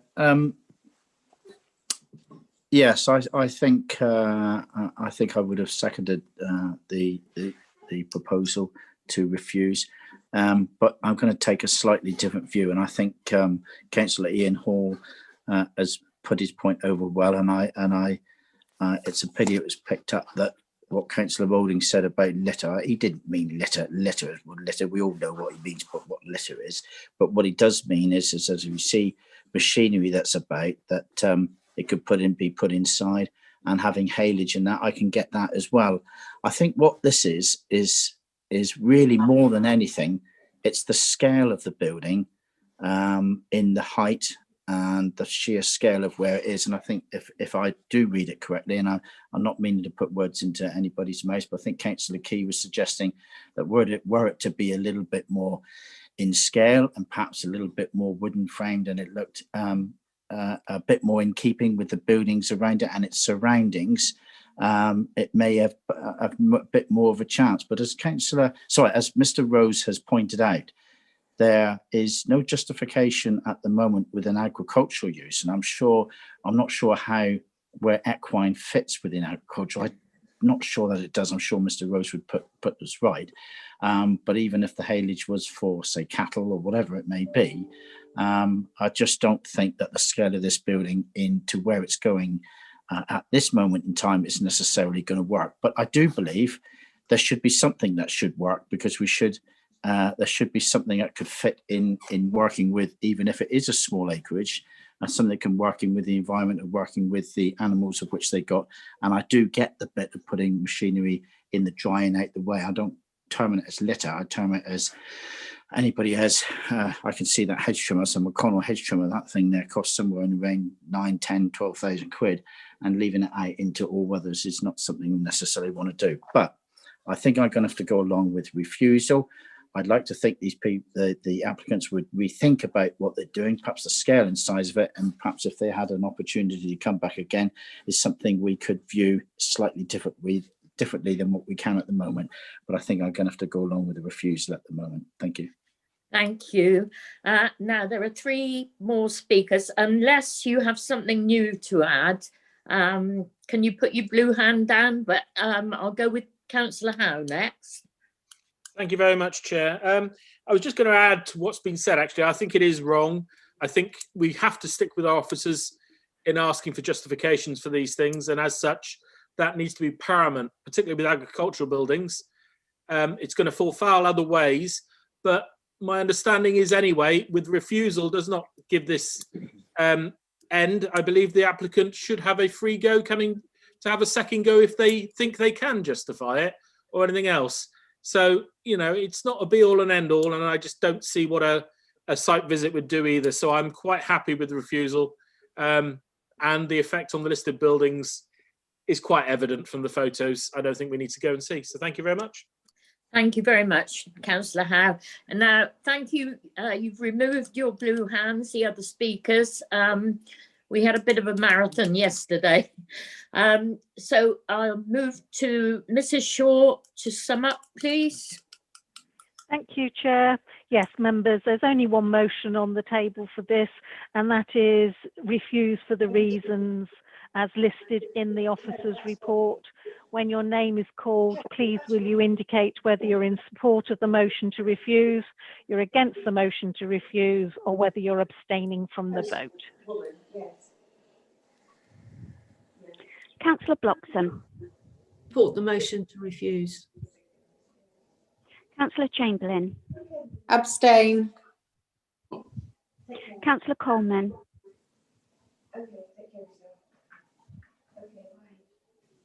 Councillor Coleman. Sorry. Abstain. Thank you. Councillor Davey. Support refusal. Councillor De Sarum. Support motion to refuse. Councillor Gazzard. Support refusal. Councillor Howe. Support refusal. Councillor Key. Support refusal.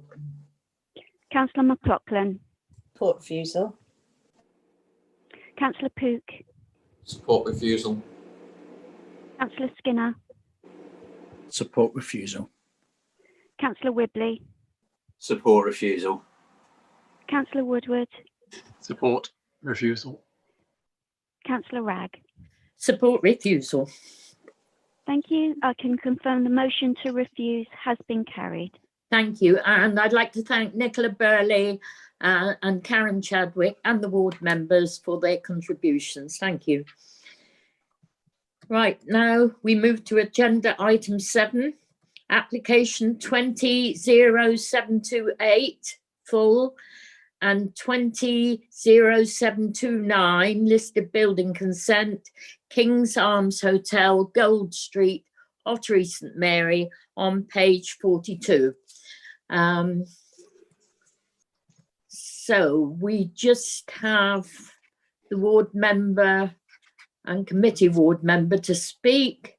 So Chris, can you Chris Rose, could you present your report, please?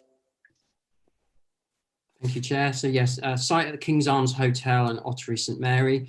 We've got an application for conversion of the upper floors, or part of the ground floor, but mainly the upper floors, accommodation to create 5 flats, but they are going to retain a bar area, a lounge and the skittle alley at the ground floor, which I will run through. And there's 2 applications as part of this report. There's the planning application and the associated listed building consent. And this is a grade 2 listed building. So these are the floor plans of the building at the moment. So you can see the ground floor here. To note in particular, there's a pool room, small kitchen at the back here. And you'll see a skittle alley at the back and the main pool and bar area. And then, so this area at the back, it gets lost to a flat. And then these upper floor areas that you can see are manager flat area, function rooms, bedrooms at the moment. They get converted into flats. So these are the elevations. The only real changes, major changes to the elevation are these roof lights, conservation style roof lights to the rear. Other than that, they are proposing to refurbish the building, so putting in better sound insulation, floors, and new rendering and fascias, so general repair, which is welcome to the listed building. So these are the proposed floor plans. So you can see the skittle alley and all of that bar, and all of this bar area is retained, but they create one unit at the back in this area, and then the upper floors then become the other 4 units. The function room at the first floor does get lost to a guest room. And as I said, there's some other minor partition changes up the floors, but nothing that really impacts on the main features of the listed building internally. In terms of the impact on the listed building, in terms of the principle of development, I'll come on to that in a minute, but we are well located here in the centre of Ottery, so it's welcome that there's residential provided. And I think you'll see from the report, from the comments from Councillor Faithful, that when the application was first submitted, it was a fairly limited justification for the proposal, and the plans weren't of the best quality. But since then, we have sought further information from the applicant, particularly on the works to the listed buildings, made some changes to some of the partitions. And a couple of the main changes that were made were, originally it was proposed in the main lounge bar area downstairs to remove a chimney feature, but that's proposed to be retained. And on the upper floor, there was concerns about some of the works that were being carried out to the function room that I'll show you a photo of, and that's now been all agreed with the conservation officer, because there were proposals before to cover up some of these features, and obviously we wanted them repaired and kept. But I would say that this photo shows you some of the condition of the building and how it requires investment in it. So from a listed building point of view, we welcome the fact that there's going to be investment in the building and conversion and bringing it back into life and putting the investment into it. So from a listed building point of view and the works, we're now satisfied, and the conservation officers are happy with those works that are proposed. The other issue you'll see in the report is about the loss of the pub hotel, if you like, upper facilities here.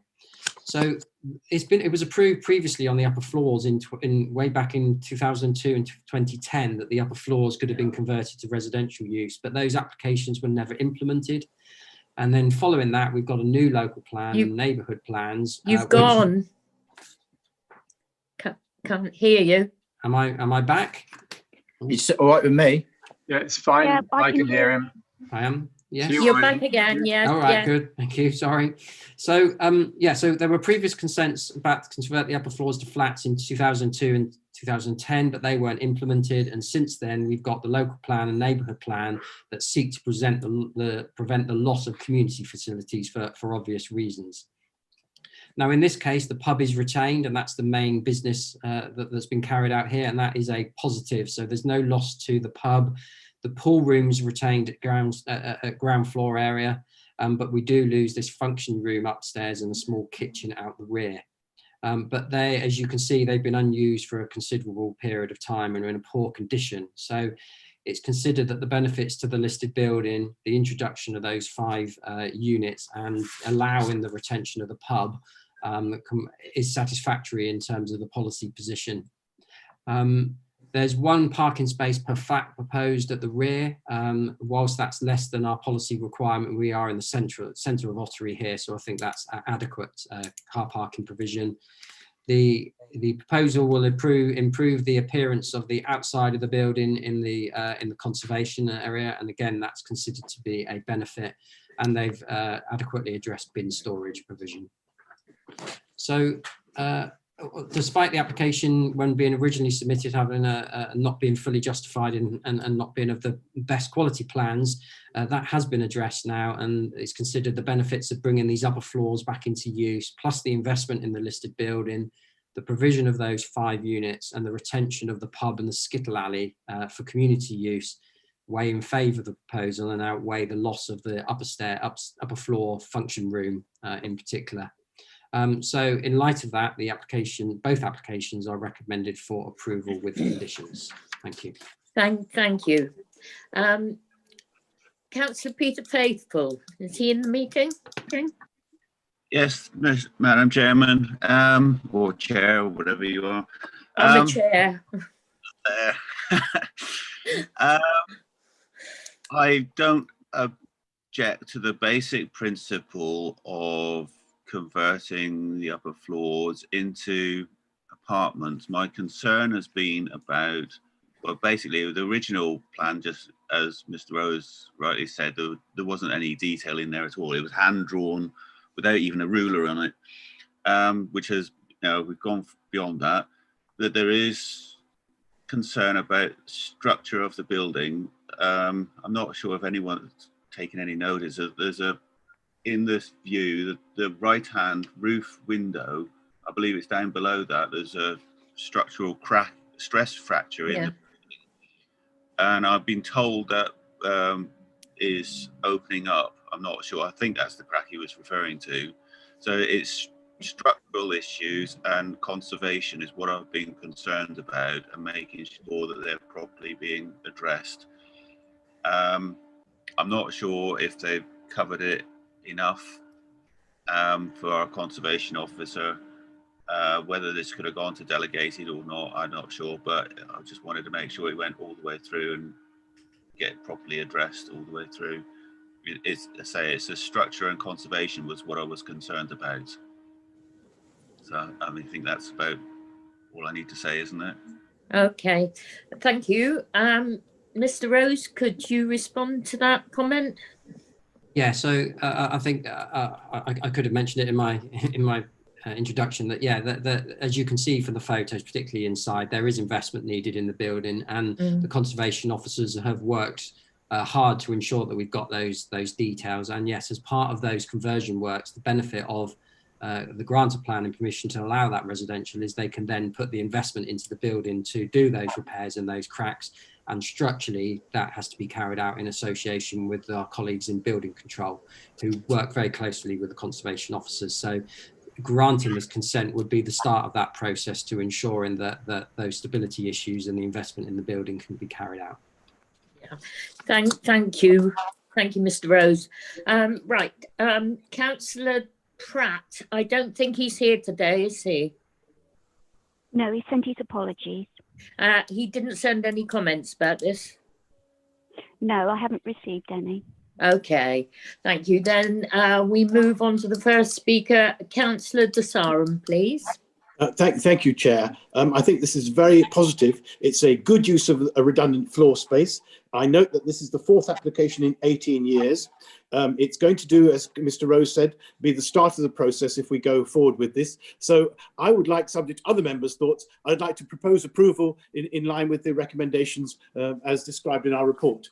Because, as I said, it meets policy requirements, and as we've heard, it is a most welcome investment. Thank you. Happy to second that, Chair. Second. Who's that seconding? Mike Howe. Yeah, thank you, Councillor Howe. Would you like to speak on this? You're next on the list anyway. Thank you very If much. I may, I do apologise, Councillor Howe. Could I please get the mover and seconder to confirm whether they are moving both the planning applications and the building consent applications, please? Yeah. Can you confirm that, please, proposer and seconder? Yes, if that is what the process requires, I'm happy to be guided by what the process is done. Thank you. For me. Thank you. And you happy with that, Councillor Howe? I am. Yeah, thank you. Right, Councillor Howe, you wanted to speak. Yeah, it was just a quick one. Yeah, this sadly needs investment. It's been a long time since I drank in this pub. And it is sad to see its state of affairs. It's how it's gone downhill. So we should all be welcoming investment like this. And it's good to see houses put back in the centre of Ottery as well, which is where they're needed. So I commend the application. Hope it goes through. Thank you. Councillor Skinner. Ditto. Thank you. Thank you. Councillor Key, same. I mean, it is it is a very sad state, because I can remember playing Skittles in this pub, but I mean, it is going to be really made good use of in the conversion of what's going to happen. So And- yes, I fully support the recommendation. Thank you. And same applies, unless you something new to add. And I see that Councillor De Sarum, your hand is up now. You want No, something? I'm just lowering it, Chair. No, it's done. Okay, thank you. Councillor Davey. Thank you, Chair. I can't see any affordable accommodation proposed here. Is there a reason for that? Perhaps Mr. Rose could just clarify why none of it is classed as affordable. Well, I think that comes down to the numbers. Can you clarify, Mr. Rose? Yeah, it's below the threshold at which we would need to secure affordable housing. Yeah. Thank you. Of course, thank you. Okay, thank you. Right, would you like to sum up, Mrs. Shaw? Thank you. Members, if we could take these as separate votes, please. So we'll Yes. take the planning application first. You have two elements to this motion. Firstly, that the habitat regulation appropriate assessment outlined in the report be adopted. And secondly, approval of the application with the conditions as listed. Please indicate when you're called whether you're in support of the motion to approve, against the motion to approve, or whether you're abstaining from the vote. Councillor Kim Bloxham. Support the motion to approve. Councillor Chamberlain. Abstain. Councillor Coleman. Support the motion to approve. Councillor Davey. Support approval. Councillor De Sarum. Support motion to approve. Councillor Gazzard. Support approval. Councillor Howe. Support approval. Councillor Key. Approve. Councillor McLaughlin. Support approval. Councillor Pook. Support approval. Councillor Skinner. Support approval. Councillor Wibley. Support and approve. Councillor Woodward. Support approval. Councillor Ragg. Support approval. Thank you. The motion to approve has been carried. Thank you, members. Mrs. Shaw. Thank you. Through you, Chair. Now we're voting on the listed building consent approval. It's an approval with the conditions as listed. Again, please indicate whether you're in support of the approval, against the approval, or whether you're abstaining from the vote. Councillor Bloxham. Support approval. Councillor Chamberlain. Abstain. Councillor Coleman. Support approval. Councillor Davey. Support approval. Councillor De Sarum. Support approval. Councillor Gazzard. Support approval. Councillor Howe. Support approval. Councillor Key. Approve. Councillor McLaughlin. Support approval. Councillor Pook. Support approval. Councillor Skinner. Support approval. Councillor Wibley. Support approval. Councillor Woodward. Support approval. Councillor Ragg. Support approval. Thank you. The motion to approve has been carried. Thank you.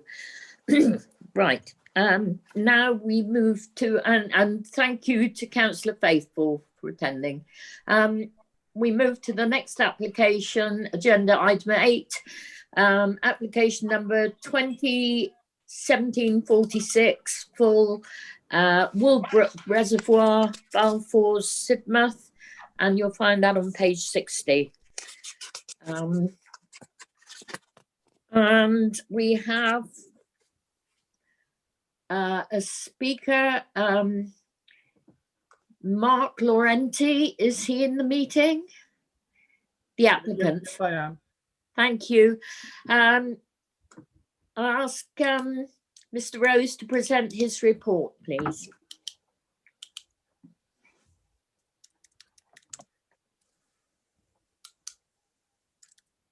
Thank you, Chair. Yeah, so this is an application for the excavation of earth to facilitate an enlarged parking area. The application is before you because well, technically it's a departure from the local plan, from policy EN1. What we have here is a small area of woodland and mound on top of an old reservoir on a hillside. Underneath here, the property is there's a residential property. So the old reservoir tank was converted to residential use under this grass mound, and it's a landmark in the area.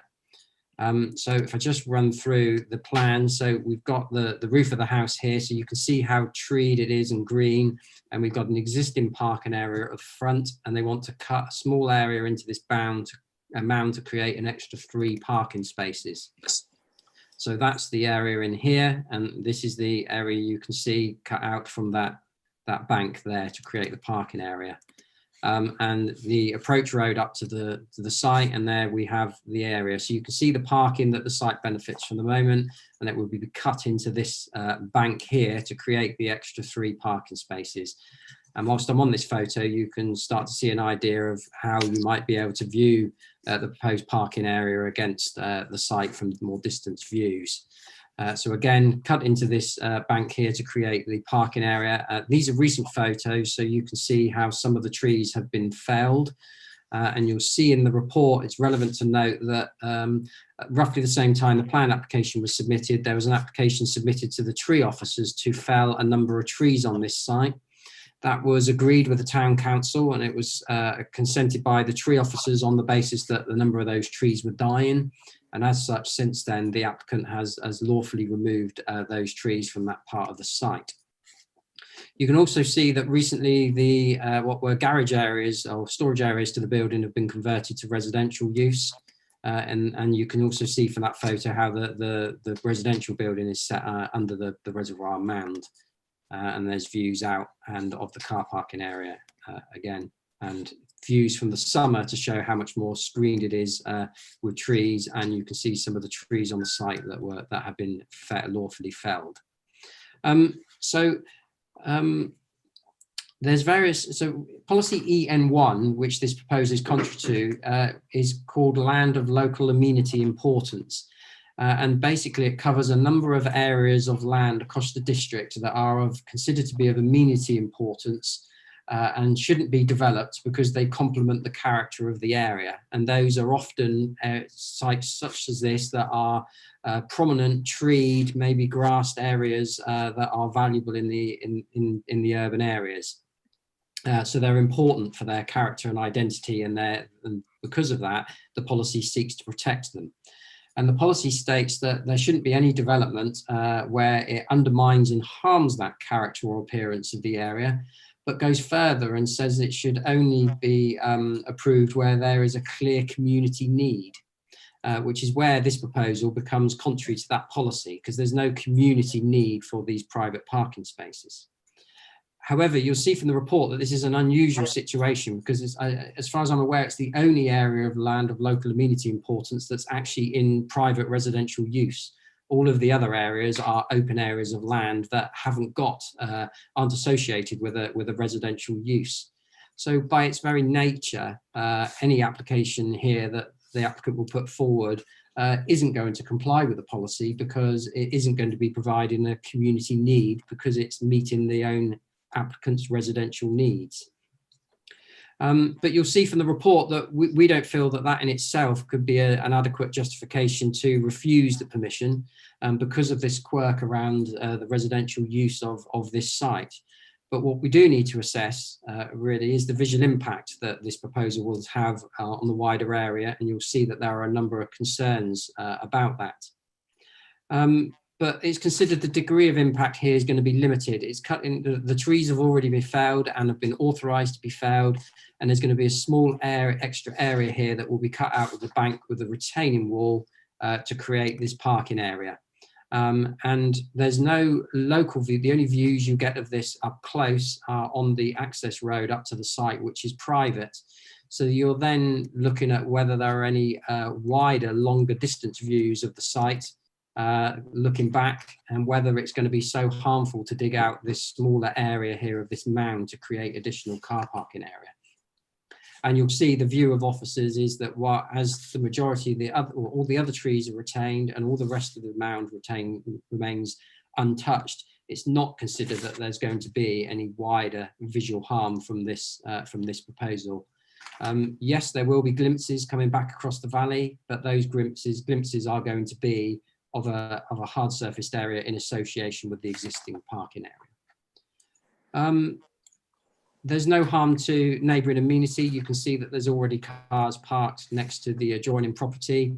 There has been concerns raised by residents, which I appreciate, about whether there's a need for this proposal. So there is already parking here the applicant can benefit from. So it is questionable whether there's a need for any additional parking space there.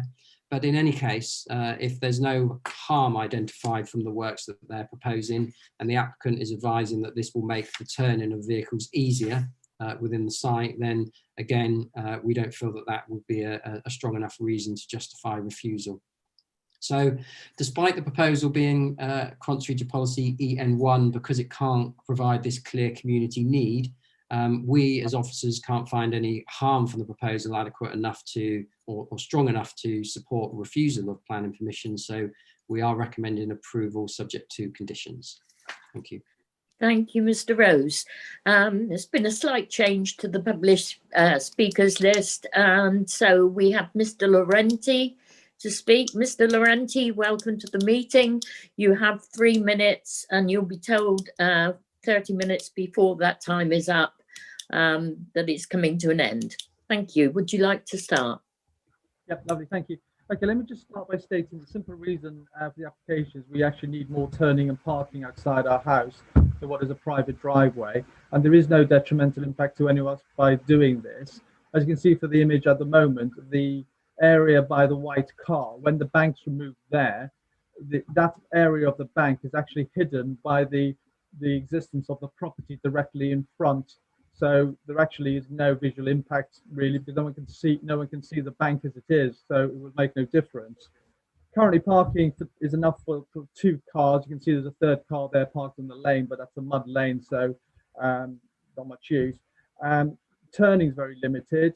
We've actually already had 4 instances of damage, 2 to cars, 2 to the pillar directly in front by the letterbox. So small damage is done by people reversing. The situation with the parking is matters are bad enough as it is now, but there's only really two cars, one of which the yellow one is ours. In fact, the 2 cars you see on the picture are the cars of my son's girlfriends. In May, we've got my 2 sons coming back from university. We also have the 2 girlfriends coming in to live with us as well on a full-time basis. And we're also getting a camper van. So that's one of the reasons why we want to extend the parking, because it's just not going to be viable to park my and my wife's cars, the 2 boys' cars, the 2 girls' cars, and a camper van. It just won't work. I do believe actually there is a community need for a community can be satisfied here, because if we don't have that parking, we will end up parking on Balfours. We have no option to do that. Residents don't know that this sort of increase in traffic is coming, and they won't want us to park on Balfours. So there is a community need to the residents of Balfours to allow us to have that extra parking. In addition, the residents, you can see the wall to the right of the black car, the residents of that property are coming now to live at that property full time. It's been a holiday home.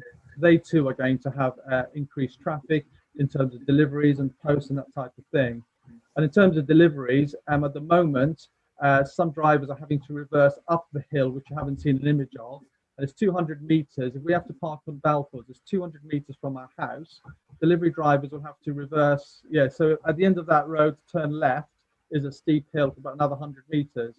So all the delivery drivers are going to have to park at the bottom, 200 meters away from our house, or reverse up the driveway, and that just isn't going to be viable. So 30 seconds remaining, Mr. Laurenti. So basically, just to say that the visual impact is non-existent. The house directly in front, as you can see, will hide, the wall will hide the removal of the bank, and it serves us and it serves our neighbours to have this space. There's nothing more to say really, and I thank you for your time. Thank you very much, Mr. Laurenti. Now we have Ward Member Councillor Marianne Rickson. Councillor Rickson, you have 5 minutes. Thank you, Chair, and thank you, Committee. I would just like you to consider this application before the committee today in light of the fact that this site has had 6 applications during this year alone, during 2020 alone. In 30th of November, it was reduced sycamore limb quotes over car parking area. 24th of August, fell and replaced 15 trees. As an aside, please note that previous consents for tree felling have not resulted in any replacement trees being planted, allegedly. 14th of August, excavate earth bank to enlarge parking area, 3 additional parking spaces and a retaining wall. 11th of August, single-storey dwelling. 7th of April, demolition of manhole, remove bank, construct holiday lodges, hobby room, carport, enlarge existing parking area and associated landscaping, which was refused. 14th of February, remove existing garage doors, replace with glazing, replace timber door, flat roofed porch over the entrance, approved. So during 2020, only 11 months ago, 2 garage spaces were removed, but 2 replacement parking spaces were provided. This application, which is on an elevated site, is acknowledged to be a departure from the development plan. It doesn't accord with the N1 of the local plan. It is also contrary to policy 6 and 9 of the neighbourhood plan. As previously stated, 2 garages were changed to storage and a gym in February 2020. The council were led to believe car parking was not required. What is going on here? It seems this applicant pays scant regard to the concerns of neighbours in Bolfers and Walbrook Park. Bearing in mind the planning history, I'll be willing to bet, like Arnold Schwarzenegger, Mr. Laurenti will be back. Finally, I would draw your attention to the important planning appeal in 2015, where the inspector stated, quote, "I am particularly concerned that the site is specifically designated within the local plan as land of local amenity importance and is formally recognised as a valuable feature within the landscape." As I said, only 11 months ago, the garage space was removed to create the gym. There's already parking for 2 vehicles in front, as can be seen from the photographs. Having already converted 2 garages, which obviously had the potential to park in front of them, is this application for 3 additional parking spaces really justified? I would ask you to refuse this application. Thank you, Councillor Rickson. Now, as in previous applications, if Mr. Laurenti is prepared to answer questions, not to respond to what Councillor Rickson has said, but just to respond to questions, you know, I think it would be appreciated. It would better inform the committee. Are you prepared to do that? Yeah, Thank you very much. Absolutely, yeah, of course. Thank you. Now, could you put up your blue hand if you have questions, not if you just want to speak in the debate. If you want, I see there are 3 blue hands up, but if there are no questions to ask, can you take your blue hand down, please? I see 2 of them have gone. Right. Does anybody have any questions to ask, please? Thank you. No questions. Thank you, Mr. Laurenti. Mr. Rose, would you like to respond to any of the points made by Councillor Rickson, please? Yeah, let me cover the issue of the history and the number of applications. There have been a number of applications here, and I think the fact that we have refused a number of applications further up on the site, on the mound, if you like, on the reservoir site and adjacent to it for log cabins, which have been dismissed at appeal back in 2015, I think, goes to show that we as officers are considering the policy and the visual impact of the scheme very carefully. But we have to consider each application on its merits. The applicant may well have put a number of applications in over the years. There's nothing wrong with him doing that. He's entitled, or maybe not him, but other owners of the site, sorry. There's nothing wrong with them doing that. No reason why people can't change their mind or put in planning applications. We have to consider each one on its merits.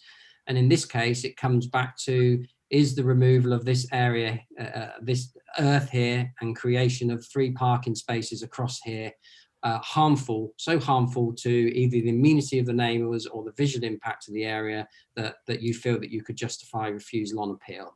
And our view is that given that this is viewed in association with this parking area, even if it's across the valley, then the wider benefit of this area and the trees won't be harmed. And that's why in this instance, we are recommended approval.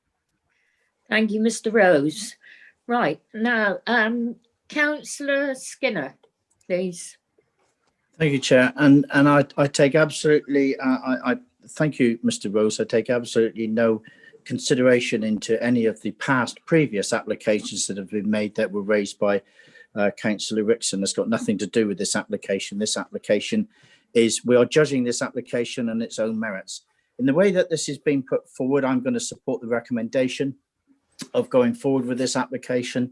I see no reasons why we wouldn't support it. I look at the application, I'm not sure that there's, looking at the site that Mr. Rose is showing us here that's on the screen now, I'm assuming everybody's looking at the same one with the yellow car, white car and the blue car and 3 people stood there. To me, if they're prepared to take that out and have to pay to get out of the way to get some parking in, it just fits for me. I don't think there's much more to say, really, to be honest with you, Chair, and I'll just leave it to that. I'm making a recommendation to support the application. Thank you. Is there a seconder for that? Yes, please? Madam Chairman, I'll second it. Thank you, Councillor Key. Yes. Councillor Key, would you like to speak? Yes, just very briefly. In actual fact, it brought back memories to this. I remember going on a site visit to this when it was originally applied for planning permission, but I can't see any problem in actually removing that little bit of dirt there that's to supply a bit more parking space. So I'm happy to second the recommendation. Thank you. Councillor Pook. Oh, thank you. Mr. Rose has perfectly explained that there's no adverse reasons as far as sort of impact on the environment or the visual side.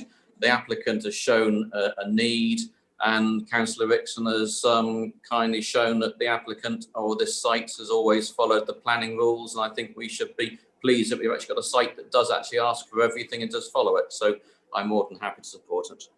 Thank you. Councillor Davey. Thank you, Chair. I'm not convinced that there's no harm here. This is the beginning of the erosion of the original mound, surely. The mound is of a shape, and this is going to square off one part of it, and I wonder where this will stop. I also, the applicant has put forward a very persuasive argument why they need quite so many parking spaces. But the normal allocation for a home, I believe, is 2 parking spaces. And if we were looking at an application for 5 parking spaces for a home, we would be wondering why it needed quite so many. So I'm not totally convinced that there is no harm and that the need for this has been justified. Thank you. Councillor Howe. Well, yeah, it's just to pick up on Councillor Davies' points there. I don't think they need justification for this. And our car parking standard sets a lower limit, not a higher limit. As such, there is no bar to stopping more than you want. But the other point is, where's the harm? Can you see the harm from a field? If you can't see the harm from afar, there is no harm. And as such, a planning inspector, who really are still approving everything under the sun on householders applications like this, would go, what harm? You know, it is quite clear. So as such, I think approval as per officers' recommendations is the right way to go. Thank you. Yeah, I think one of the concerns is about the removal of trees and whether or not they've been replaced. Wonder if Mr. Rose could advise on that, please. Yeah, well, what I'll do on that is I'll whatever the decision that members make on this, I'll follow that up with the tree officers and ask them to ensure that they follow through and have a look at the site and whatever consents they've granted, and to have a look at that. Yeah, but we can't condition that today, can we? No, because the area of land Yeah. where this is affected does have consent for those Yeah. trees, and it's under a different consenting regime by the tree officers. But Okay. I will pass that message on to the tree officers to look into. Thank you. Right, Councillor Woodward next. Yes, thank you, Chair. Now, I agree with Councillor Davey in that the harm to me is from this picture here is that it will be the original nature of a reservoir. It has rounded features here, and then it's going to be squared off. And you're going to have a row of cars. And the applicant has mentioned girlfriends coming to stay with their cars as well. So you've got a house in multiple occupation. Yeah, I agree that we may not have a justification to refuse, but I'm not happy with the end result, if I put it that way. Thank you. Thank you. Right, there are no more speakers, so over to Mrs. Shaw to sum up and go to the vote, please. Thank you, members. There is just one motion, that is to approve with the conditions as listed in the officer's report. Please, when your name is called, indicate whether you're in support of the motion to approve, you're against the motion to approve, or whether you're abstaining from the vote. Councillor Bloxham. Support approval with conditions. Councillor Chamberlain. Abstain. Councillor Coleman. Abstain. Councillor Davey. Against. Councillor De Saran. Support motion to approve with conditions. Councillor Gazzard. Against. Councillor Howell. Approve. Councillor Key. Approve. Councillor McLaughlin. Reluctantly approve this. Councillor Pook. Approve. Councillor Skinner. Approve. Councillor Whibley. Against. Councillor Woodward. Against. Councillor Ragg. Abstain. Thank you. So it's 1, 2, 3, 4, 5, 6, 7 for approval, 1, 2, 3, 4 against, 3 abstentions. I can confirm the motion to approve has been carried. Thank you, and thank you to everybody who contributed. We'll now take a break and come back at 1:45. That'll give you a bit of breathing space and time to make a cup of something. Okay. Thank you, Chair. Thank you.